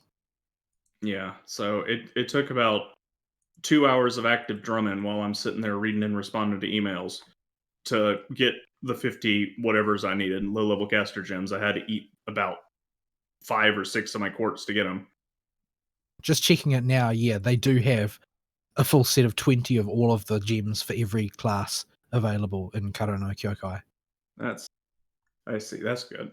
That's So generous. when that rerun comes around next year, we'll get a nice buffer. They redo the shop every rerun, so. All right, so it may not be there. So well, we'll we have may the not- lotteries. We'll have the lotteries. Yeah. So We'll have to bank on the lottery, which is Yeah. something determined entirely by how much free time you have to squander. I managed to get quite a bit of free time around Christmas last year. I don't think that'll happen this year. No, So I just checked the rerun shop. The rerun shop does have gems in it, That's good. but it's a long time until the Kara no Kyokai rerun. Yeah. So we'll get there eventually. It's like early next year, I think. Yeah. It's 8th, so about 6 months. But yeah, so that was my FGO in time. I will clean up this event and then probably not FGO for a bit. I've been the back-to-back events going on right now have been a bit much for my sanity FGOing. Yeah, it's pretty brutal. So I think after this batch, I will be putting it on the shelf for at least a little bit until. I presume Shimosa's coming up next, Yeah. So so there'll be time there. Yeah, and yeah, just so much upkeep. I'm just glad I got all once I get the gold foods out of part 2, everything that's absolutely not gettable again will be okay, and I'll have gotten them. Yeah, I've cleared the part 1 shop except for statues, and I've got all the gold foos from the part 2 shop. Yeah, I've got all the gold foods from the part 1 shop, but not the part 2 shop. So let's see. The only other thing I've done in Vigigames has been I finished Crosscode. And due to the way the game plays, it's very hard to describe what I like about the game in broad terms, without breaking down how every single mechanic in the game works. And I don't particularly want to take the time to do that right now. But yeah, the thing that impressed me the most, I think that I can say fairly easily with the game, is the diversity of the puzzles you get, given the isometric perspective you've got going on. There were at least like 200 different puzzles throughout the entire game as I was exploring the world and shooting dudes. And this is an action RPG, and that's quite a ton of puzzles for an action RPG. And some of them got really fun and challenging. The last puzzle, however, can go jump off a cliff. Not because it's hard, it's actually not hard to solve at all. It's pretty intuitive what you got to do. But the execution on it is impossibly tight. You have to aim your little shot at the perfect angle to bounce stuff all over the place while switching elements from all your 4 different elements of shot to hit the right target with the right type of thing to make the right thing happen. So the little ball that's slowly traveling around the entire room will stay on the correct course and hit all the points it needs to. And it's just really time consuming. And anytime you screw up, you lose like a minute of progress. Joy. This doesn't sound fun at all. Your little mission control buddy, when you walk into the puzzle room, he just goes, "You can't be serious." Maybe there's like a way you're supposed to cheese it. No, you just got to do it legit. And it's just a complete pain in the rear. And there is no real way to do the execution right without just screwing it up 20 times until you got it in muscle memory. Well, what do you get out of it? To fight the final boss. So it's mandatory. There's no way around it. Yeah. That's an act of cruelty. Yeah. So I have it timestamped somewhere. I think I messaged it to Abo. I'll dig that link out and post it in the general show chat so that you can see it. If you have the sound off, it'll give you a better context for what I'm talking about with the game if you click that link.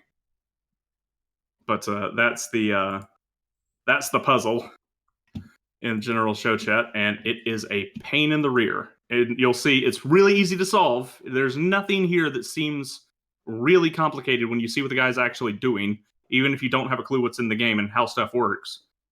It's just like when the dude says you can't be serious right away, you know there's going to be a problem. And it's because it takes so long to execute everything, and screwing up means redoing absolutely everything. So that puzzle can go jump off a bridge. But the rest of them all were pretty good. And I thoroughly enjoyed my time figuring out all the different puzzles in the game. And the combat was pretty good.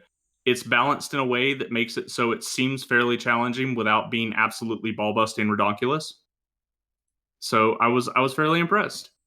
The big selling point of the game, though, is it's a really long game. I didn't know just how long it was going into it, but it's kind of ridiculous. It's like I want to say it took me about 50 hours of play over 3.5 weeks to beat the game. So there's a lot of stuff to do here. There's just between chests to find, side quests to do. You can find stuff to keep you occupied in this game. So I was very impressed with the amount you get for how much they charge for it, $15 and $20, something like that. It's definitely worth that purchase price. The only thing I have with it is the story is very basic. It did not do anything significant with the tropes I brought up last time I was talking about it.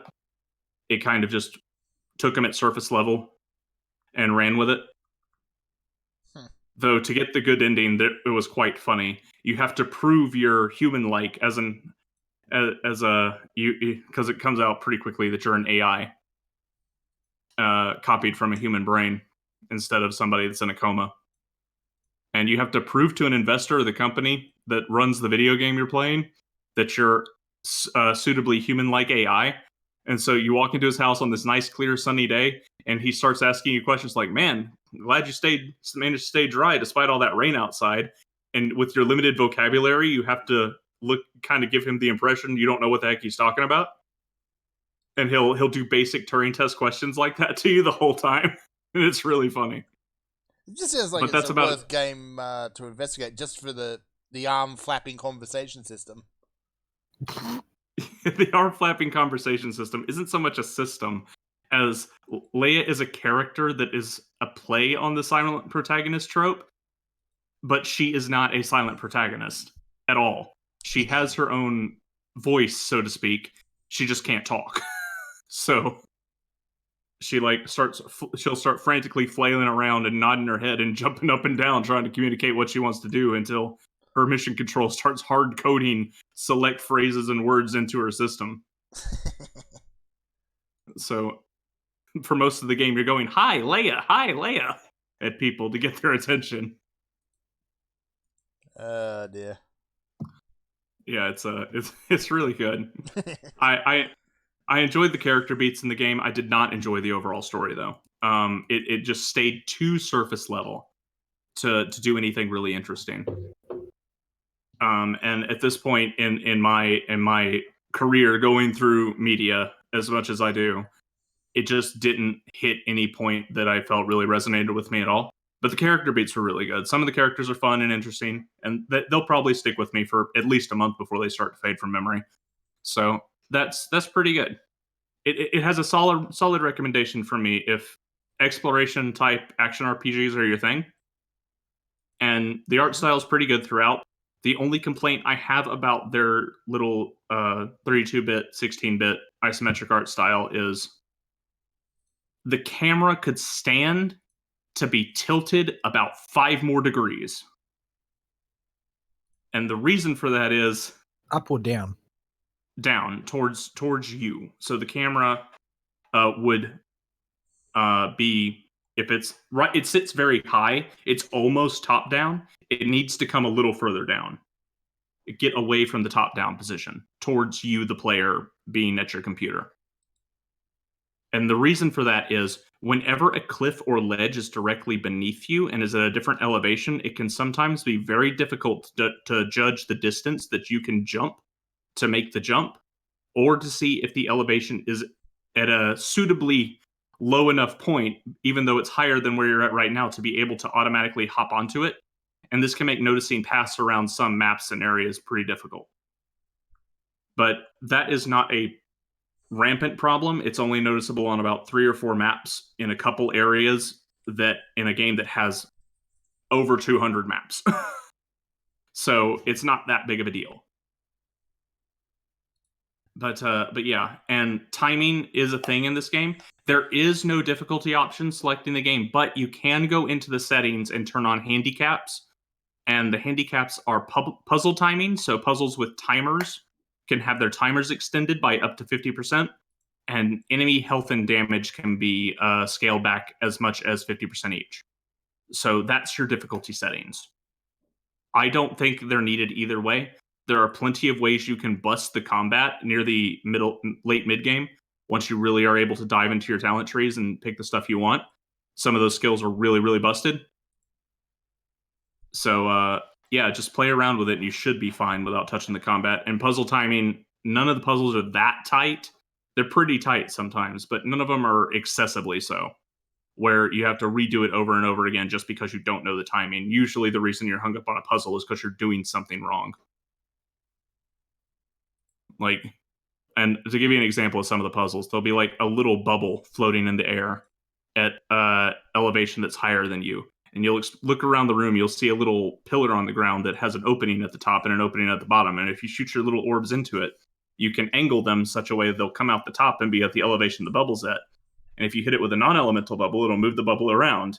If you hit it with a fire bubble, or a fire shot, the bubble will explode in steam and can move a bunch of like little windmill fan things that'll activate switches for you. Or you can hit it with an ice shot and turn the bubble into an ice ball that can land in the lava pool below it and make a spot you can jump on for a few seconds.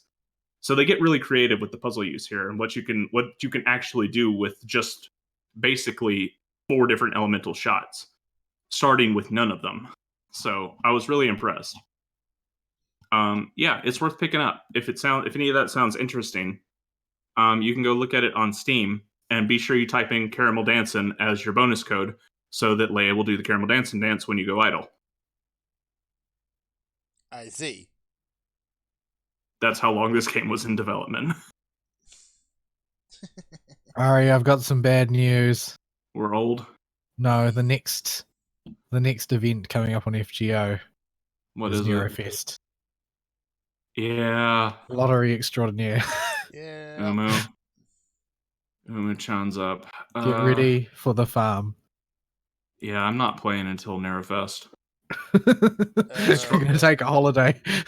Yeah, I might blast through the story and I ain't touching it aside from that. I'll find something else to do.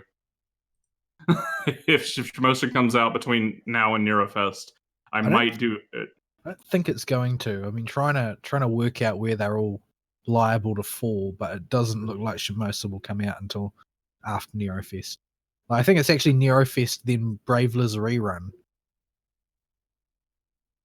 and then Shimosa. I think. I see. Well, we've got things out of order, but I think mostly the recent summer reordering was due to getting 4 statesmen to line up with 4th of July. Yeah. But they've separated Bravela's rerun from the new Liz event for this year by Shimosa in the Japanese layout. I see. But yeah. Also, well, before I forget on Crosscode, both Simone the Digger and One Punch Man Saitama make an appearance. I print screened them when I bumped into them. Okay. They're just there because? Yeah, just hey Simone, how you doing, buddy? He gives you the best weapon in the game, but when you equip it at its best form, as you keep upgrading it, it makes you get 0 experience per kill. That's okay.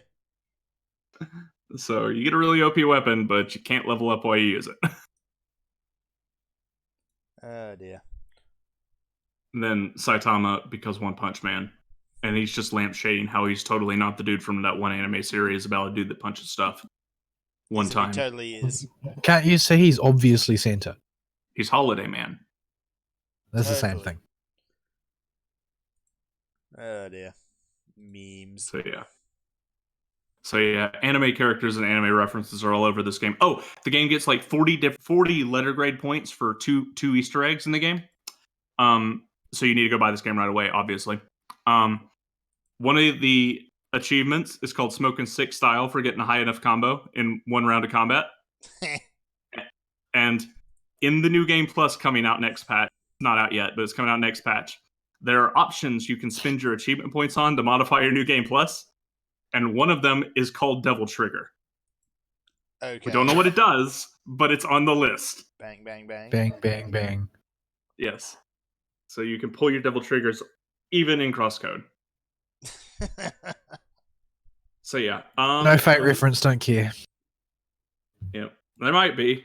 I might have missed one. It might have gone over my head. Just Simone and Saitama were kind of the most blatant things ever of all time. Yeah.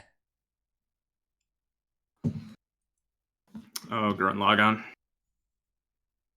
But yeah.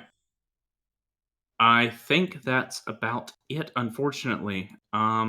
It took me 3.5 weeks to get through crosscode because I've just been so busy. I have not had very many days where I can just sit down and play it. I've wanted to play it and keep playing it. There's been no reason I wanted to stop playing it, but I've just been too busy.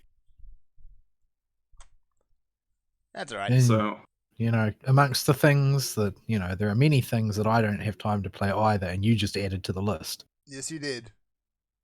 right. So, Dupaloopa went on sale. Along with Zero Escape. Spike Chunsoft had a mega sale that's still going on as of the time of the show, and it'll continue until tomorrow, I think. And yeah, you can get all the Dupaloopa games for like $15 to $20. That's a pretty good deal. Yeah, you can get all the Zero Escape games for like $15 to $20. Actually, you can get them for like $10. I still have 999 on my 3DS, and I never made much progress with it because it's the sort of game who, when I run up against a puzzle that I can't solve, it just drives me batty. Like, I think that the longer I spend trying to solve a puzzle, the worse I get at solving it. So the game rapidly became too frustrating for me to play. I'm not very great at puzzle games to begin with. 999 and VLR especially had a point where I had to learn to readjust my thinking of the situation and reset and just go, okay, assume I've done nothing for this puzzle yet. Where am I at now? You need to somehow induce fresh eyes, because you will start, like, once you've been looking at a puzzle for long enough, you'll start automatically processing things that you see in a preconceived way. Mm-hmm. Yeah. This is the problem I had in Crosscodes, and I actually was thinking of 999 while I was solving puzzles in that game. I'm like, okay, what's the mental tricks I used in that? I have to reset my thinking of this whole puzzle. Look at it like I haven't gotten any progress. Where did things start to act wonky while I was solving it? Stuff like that. So yeah. I credit VLR especially with teaching me to do that, because VLR's puzzles can get absolutely stupid sometimes.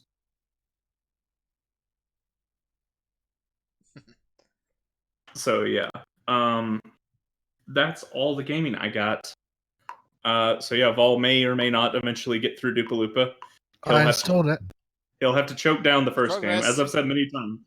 Yep, as I've said many times, the first game is not aged well, and you're going to have to choke it down. But the second game is very much so worth your time, so you'll get there. Yeah. All right, we should look at some news then. We should. Yeah, that's sort of the problem, really.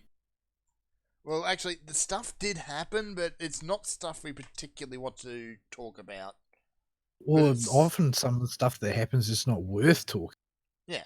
Yeah. Or the details are too obscured to really say anything on. There's a lot of things that are... In this case, it's too stupid to talk about. I just kind of shotgun stuff in there that I could find. I was getting pretty desperate. Yeah. There's Pokemon news, there's, the usual slew of security leaks. Save that for... I guess we can do this since it's a Wombo combo. With the ESA being dumb. So, okay, this was my baby this week because it was the only thing I could find extra information on to make it funny. And because it's all really dry this week, folks. But that's spoken for by the fact that you think that this is actually funny. I think you've been spending time watching too many lore streams. You may So- have. So yeah, I may or may not have been watching Nick Rekieta a lot or listening to Nick Rekieta a lot. But yeah, so we have the conclusion of the loot box arc that's being, well, a conclusion that is not going to do anything. That's how I A like it. non-conclusion as it is, with Nintendo, Sony, and Microsoft saying they're going to disclose loot box odds, and this is totally them addressing the problem. ESA said so. I don't know if that makes things better or worse. Like, I think it makes it worse. if you've got an addictive personality and you know that there's a given mathematical chance that you are fully aware of statistically that you can accomplish what you intend, doesn't that just cause more people to fall to the gambler's fallacy? Maybe. Like, some people will be turned off by it, and then other people will say, hey, it's a 10% chance. I can totally get that. So at the end of the day, I think it's just a wash. I wish loot boxes had 10%. Yeah. 0.0001. Zeros. So yeah, Yeah. we've made our thoughts about the ESA very clear in the past. They're not flash Nobody's. thoughts. Yeah. But yeah, so this is a big non-step. I'm actually really worried about this because this is a way of the games industry saying, okay, we're totally regulating ourselves, guys. You don't need to step in and regulate us instead, which the government does not need to do, is true.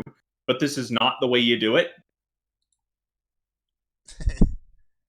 Like, this does nothing to address the problem at all. The problem is y'all are tearing our wallets to pieces and nickel and diming us for all we're worth with these stupid loot boxes. Mm-hmm. Well, I mean, but the political angle on it is to do with saving the children. It's not about. You gotta save. It's not about the cost of anything. They aren't concerned about the cost. They're concerned about the behavior. Yeah, so this also does nothing to stop children from stealing their parents' credit card and going ham on loot boxes. Nope. Yep. Yeah, okay, they might have the So, odds out there, but no one's gonna look at them. Yeah, well, they might, but they don't care. Like, you can say the Fortnite skin you want has a 0.5% chance of dropping from a loot box, but it doesn't matter. Nobody's going to care that plays that game because children, especially, have no concept of how to place value in money if they have not worked a job. And I say children, I mean 18 and below that have not worked a job. Or any hipsters. Or hips. Yeah, or hipsters, or adult children that got sent to college by their parents' money and then came home and just sit in their parents' basement all day. Any of these, like, these people do not have a concept of the value of the dollar. This is not going to do anything to address it. And really worries me that we got them recognizing that they have a bad PR image, but not that they have a problem. Well, the thing is that they consider the PR to be the problem. Yeah. They don't consider any of the stuff they're actually doing to be the problem. It's just the fact that it looks bad. Because as we know, people love surprise mechanics. Yeah. I'm so very glad that whole statement is getting the ridicule it deserves. Yeah, there was something that came out today, and I saw one YouTube video about it at the last minute, but I didn't have time to watch it. Yeah. So yeah. Stupid statement. So this is the banner of the ESA saying this. And I went and I dug up some fun responses to make this a little funnier. Okay. Because this was a really, really dry story as it was. And just the ESA being dumb wasn't good enough. So I had to find somebody that told them to go jump off a cliff. So the ESA, before they did all this, on their website, with a hyperlink, doxed the entire video game journalism industry. Now, this actually happened late last week, I think, but we didn't cover it on the show. Yeah. Or early this week, one of the two. So yeah, they every single person that had been approved to appear at EA or E3 just leaked in a document. Their home address, their email address, their real name, their phone numbers, everything. So yeah, golf clap. All there for the public to access and a hyperlink on their website. That's pretty funny, but that's pretty dry. So let's go to Kiwi Farms. They, of course, archived this thing. Because of course they did. And the ESA goes on full scrubification, contacting everyone they can to try and scrub this list from the internet. And Noel, owner of Kiwi Farms, ain't gonna do it. They sent him a letter that says it infringes on their copyright to have it on their website. Oh, what? And Noel basically told him to go get bent and jump off a bridge. They could send their litigation to, and he listed his email address. Or not his email address, his personal address. Because they're trying to copyright the data in an XLS file, or the XLS file itself, which you can't do, by the way. Nope. Like, do they realize that you actually have to hold a copyright? Like, you can't just declare copyright? Yeah, he's like, I think in his thing, he's like, you can send me the copyright notice if you'd like, although I will be contesting it. You can send me your registration number with the Copyright Office, but I'll contest it because it's already been distributed to the public. And this is just pretty much stock and trade ESA though. Like, this has been the pattern of their idiot behavior for many years now. They have had a history of absolute delusion of grandeur, pretty much. Like, they are aware that E3 is an important thing to the video games industry, or historically has been an important thing to the video games industry, and this has allowed them to build up for themselves the delusion that they are important because they hold E3. This is laying aside the fact that they don't have any money on their own, because nobody gives the ESA money. Like, some people pay their dues, but they're not dues that amount to the sort of sheer funding required in order to hold something like E3. So they're pretty much in the pocket of the big publishers, but they have cultivated in their own minds this idea that they're these incredible power players in the video games industry, and therefore can throw their weight around, and that people are afraid of getting on their bad side, when basically they're, the sad little kings of their own sad little hill that nobody cares about. So the sort of behavior of trying to be big men and threaten some little person with litigation is pretty much their typical behavior, because they think they're important. Yeah.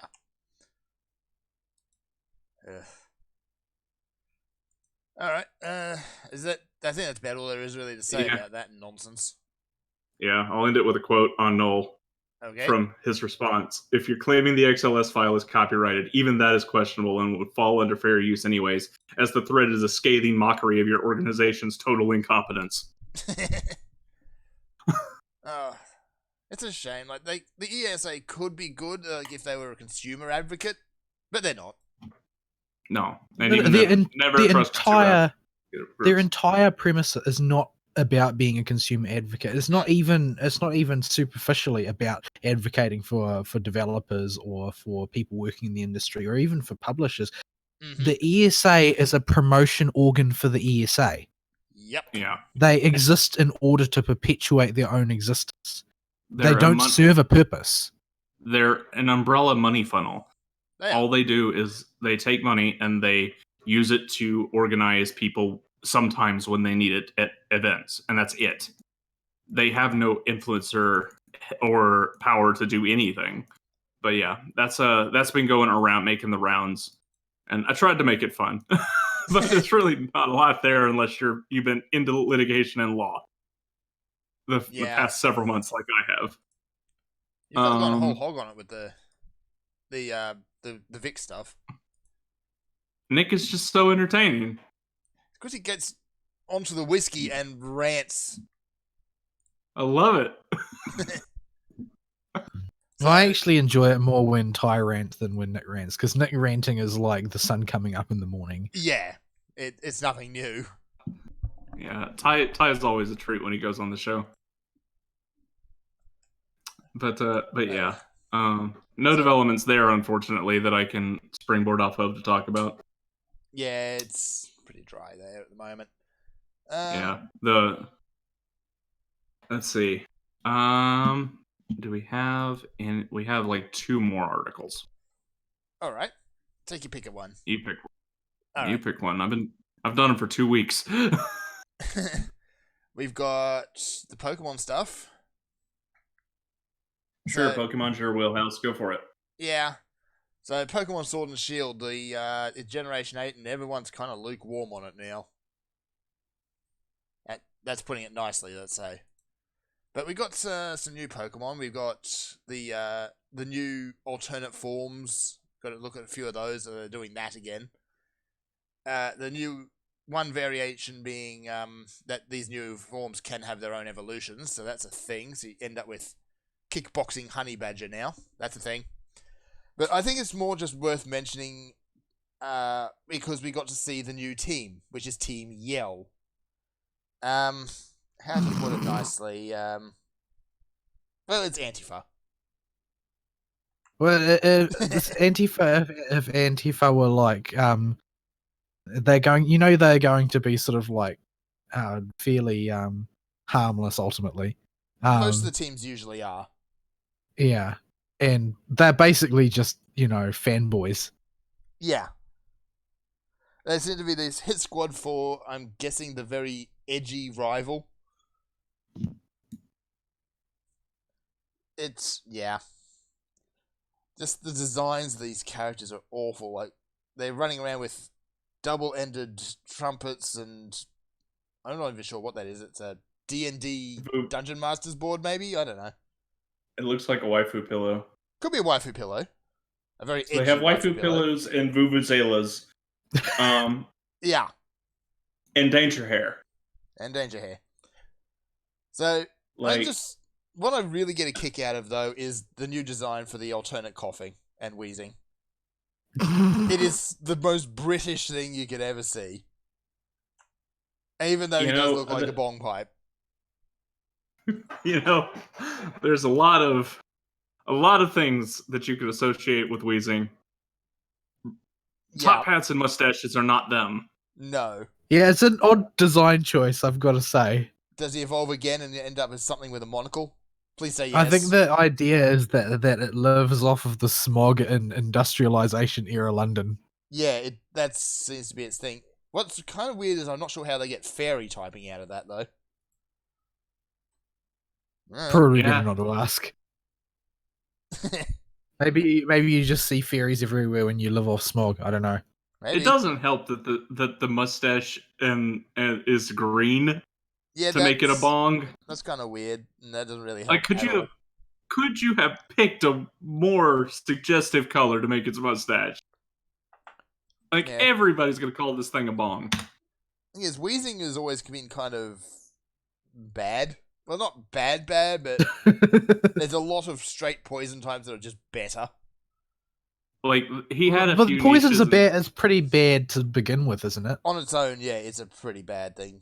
There's a few really good second or dual class poisons or dual type poisons. But Poison Fairy, I think is actually a new one. Maybe. I think it's conflicting elements there, so that might be new. But yeah, Wheezing had like one part of one gen, I remember, from Fault Swipe Gaming, where they said he was good for an explosion spike team. Yeah, it's really good in that sort of thing.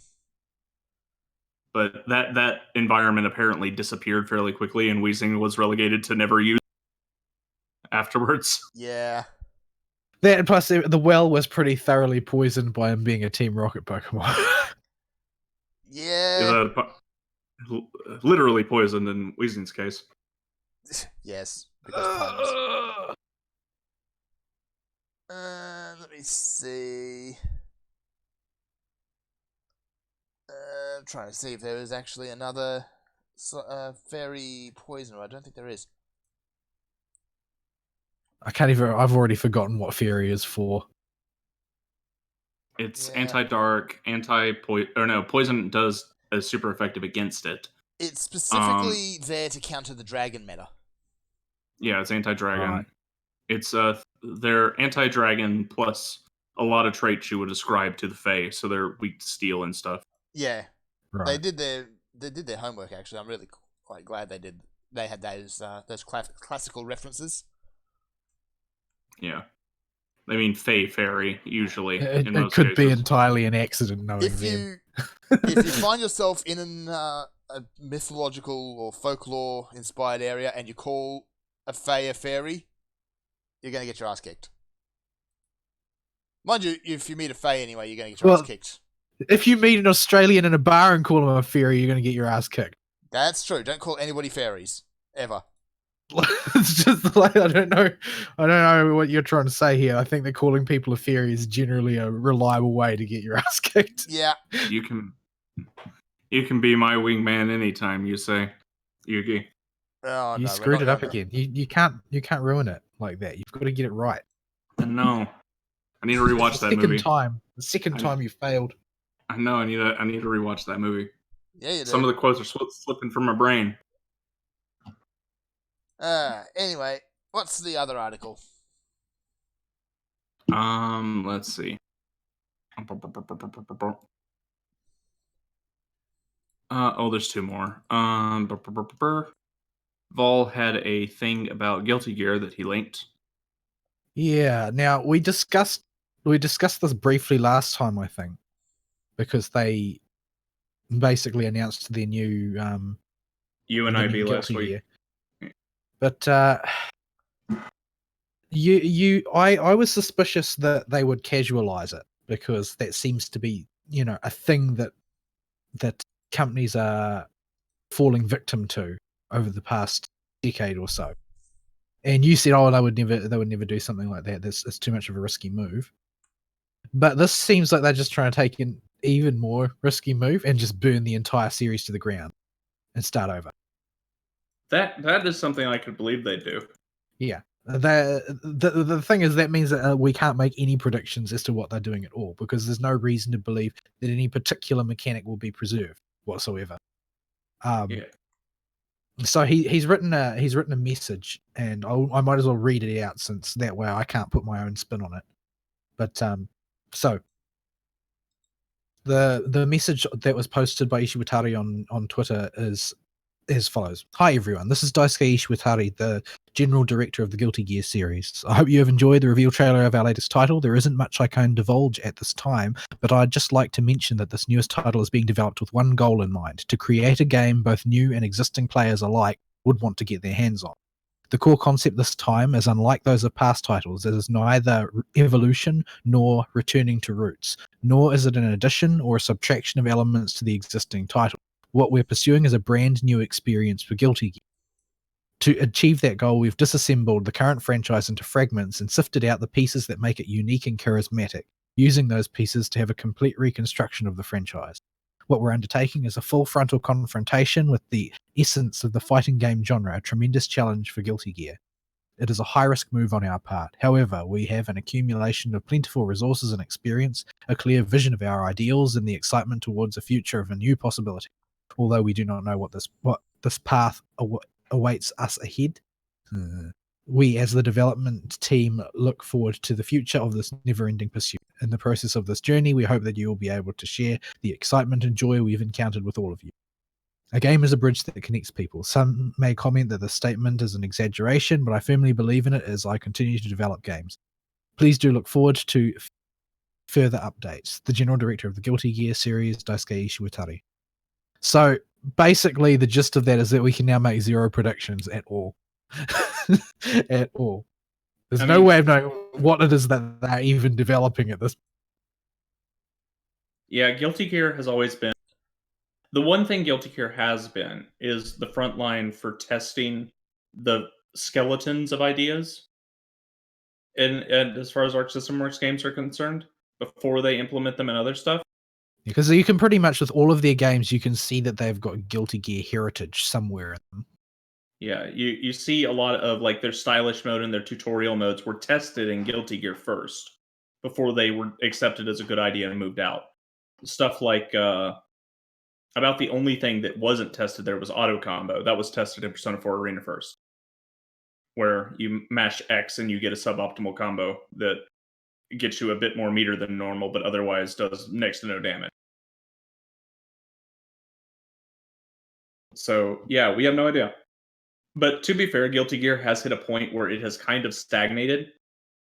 Guilty Gear gotten an audience. It has its dedicated following, but it is unable to really bring new people into the franchise at this point, for better or for worse. So they may be looking at just trying to address that. I don't know if that means trying to get people from outside the Guilty Gear franchise that already play fighting games, or if that means trying to expand the audience to the normies, which does not seem real compatible with Guilty Gear given its legacy. But we can't predict that. That's what I'm saying, is that they have been vague enough that the only thing that we can tell is that they're trying to do something new. So it's sort of hard to say. I wonder whether they're going to do anything with the story, like, because it's at this stage, the only story which is as convoluted as the Guilty Gear story is the BlazBlue story. Yeah, and at least the BlazBlue story, you can figure out what's going on. It has a conclusion in there somewhere. You'll probably have to play it like 6 times though to try and get the picture. I've done the wiki deep dive for BlazBlue, and yeah, it's a pain to find it, but it's there. There is an ending. Guilty Gear, as far as I know, is still ongoing.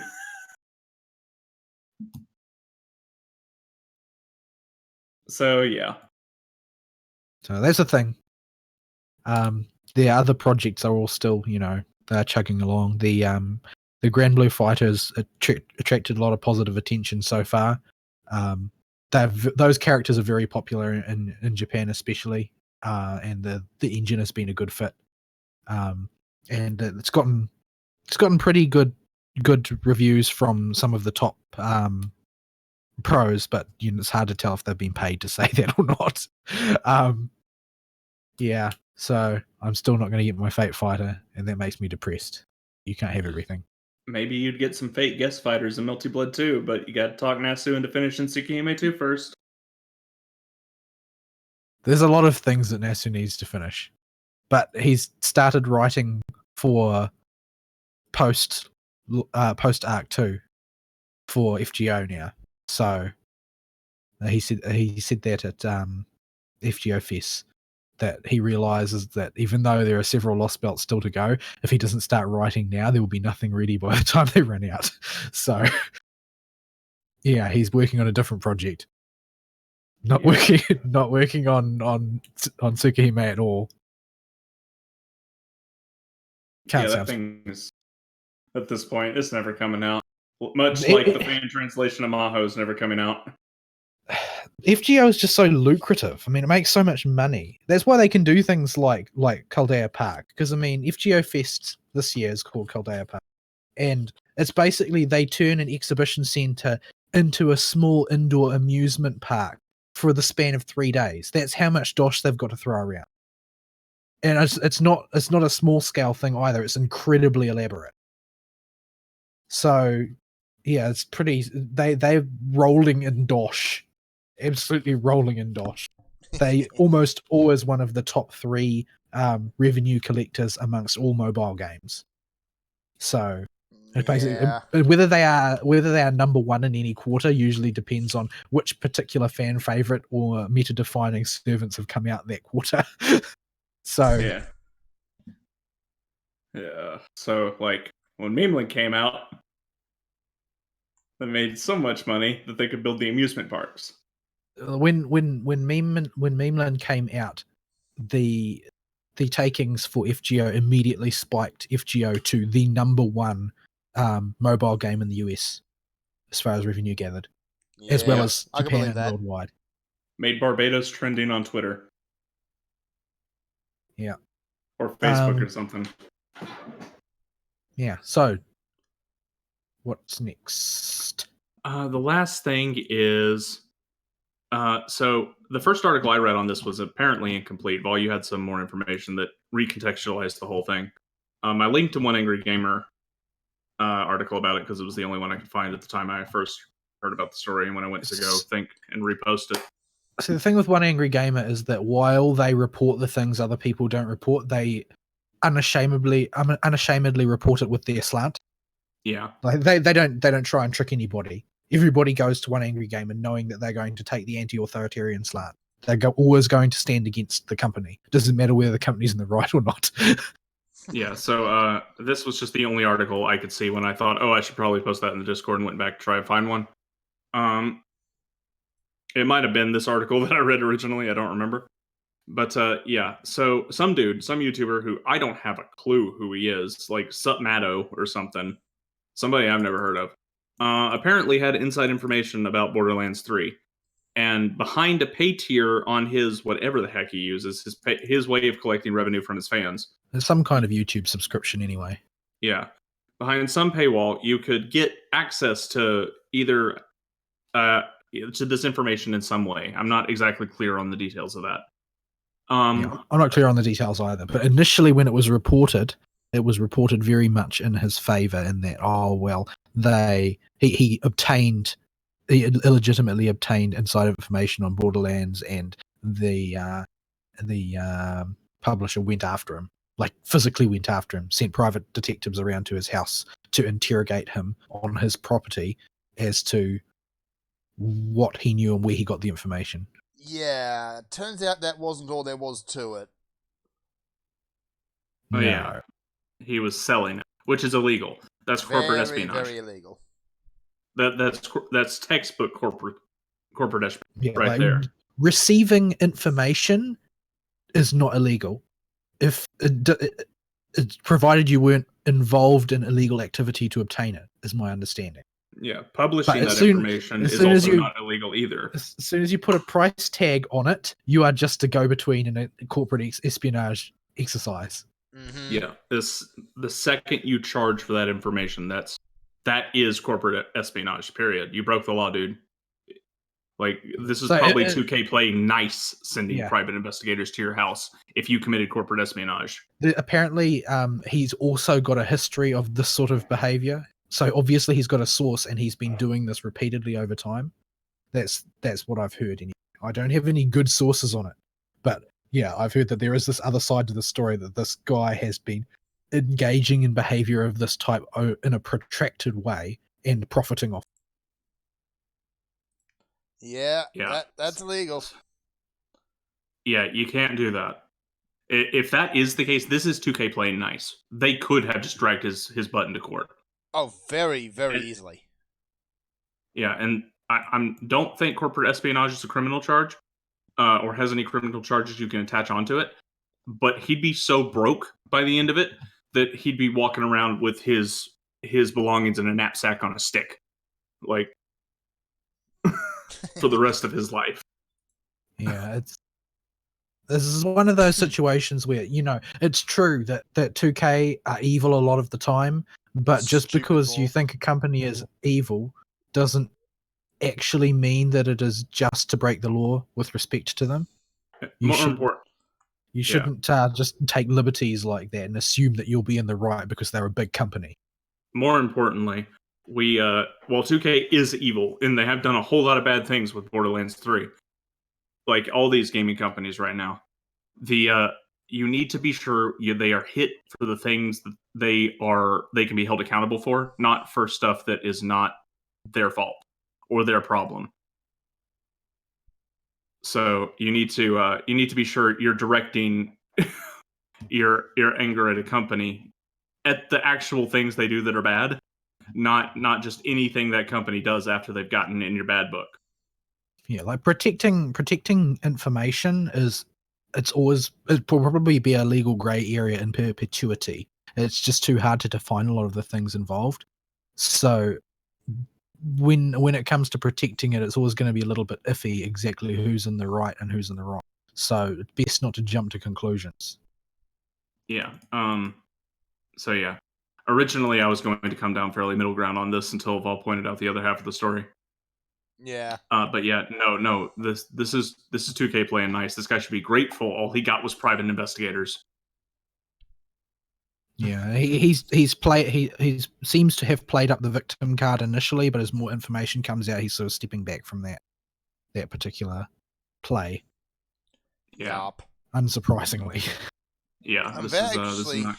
I'm actually surprised that 2K kind of came out softly on this one, because most of the companies, they when this sort of thing happens, they come out and they come out hard. Yeah, well, nobody wants to end up looking like the ESA. So, like, you need to know where all your cards are. If you don't know what information he's got exactly that he is selling, then it's kind of difficult to start legal action immediately, because you need to know all the details first. That's why they're using private investigators, because they can't action anything until they've got solid facts. Yep. This is not like the ESA arbitrarily declaring copyright on the information that got leaked so that they can come after somebody. Yeah, so this isn't fundamentally misunderstanding how copyright actually works. Yeah. This dude has company property, and we need to figure out exactly what he stole, because it is duplicatable company property and that it's information. So yeah, that's not good, dude. You done goofed. You did bad. You did it dumb. You deserve whatever you get for this. If you were selling company secrets, yeah, no, get bent. Yep. We don't need YouTube influencers that are willing to do that kind of garbage. Right. Well, there's a couple more little newslets here. Does anybody remember Fig? No. Okay, Fig was the crowdfunding system set up by Double Fine, I think, with the lofty goal that, when you contribute to these types of crowdfunding things, you will become an investor and therefore get royalties, residuals, whatever you want to call them, in an ongoing fashion. So the two big projects are Psychonauts 2 and Wasteland 3 that were crowdfunded via Fig. Okay, so as it happens, however, Microsoft has bought up the publishing rights to the both of them. So Fig is completely redundant now. So they have an agreement in place. So they did pay out. I think investors in Double Fine got 138%, and Wasteland 3 132%. And for like Wasteland, for instance, 132% over that many years. I think I heard a figure of it worked out to 9% year on year, which is a good investment. As far as, general investments go, it's not too bad. But what it really indicates is that for these actual projects that are big, they get bought out by actual publishers, and so that fantasy scenario where the end user investors get royalties as the game sells, that'll never manifest. Nope. This is basically an illustration of that in action, because if it was possible for that to happen, a publisher would have bought out the rights, and so you get a single payout to justify to make good on the agreement as it existed, and then that's it. Yeah. So yeah, that's happened. So I'm pretty sure we actually called out that at the time they launched it.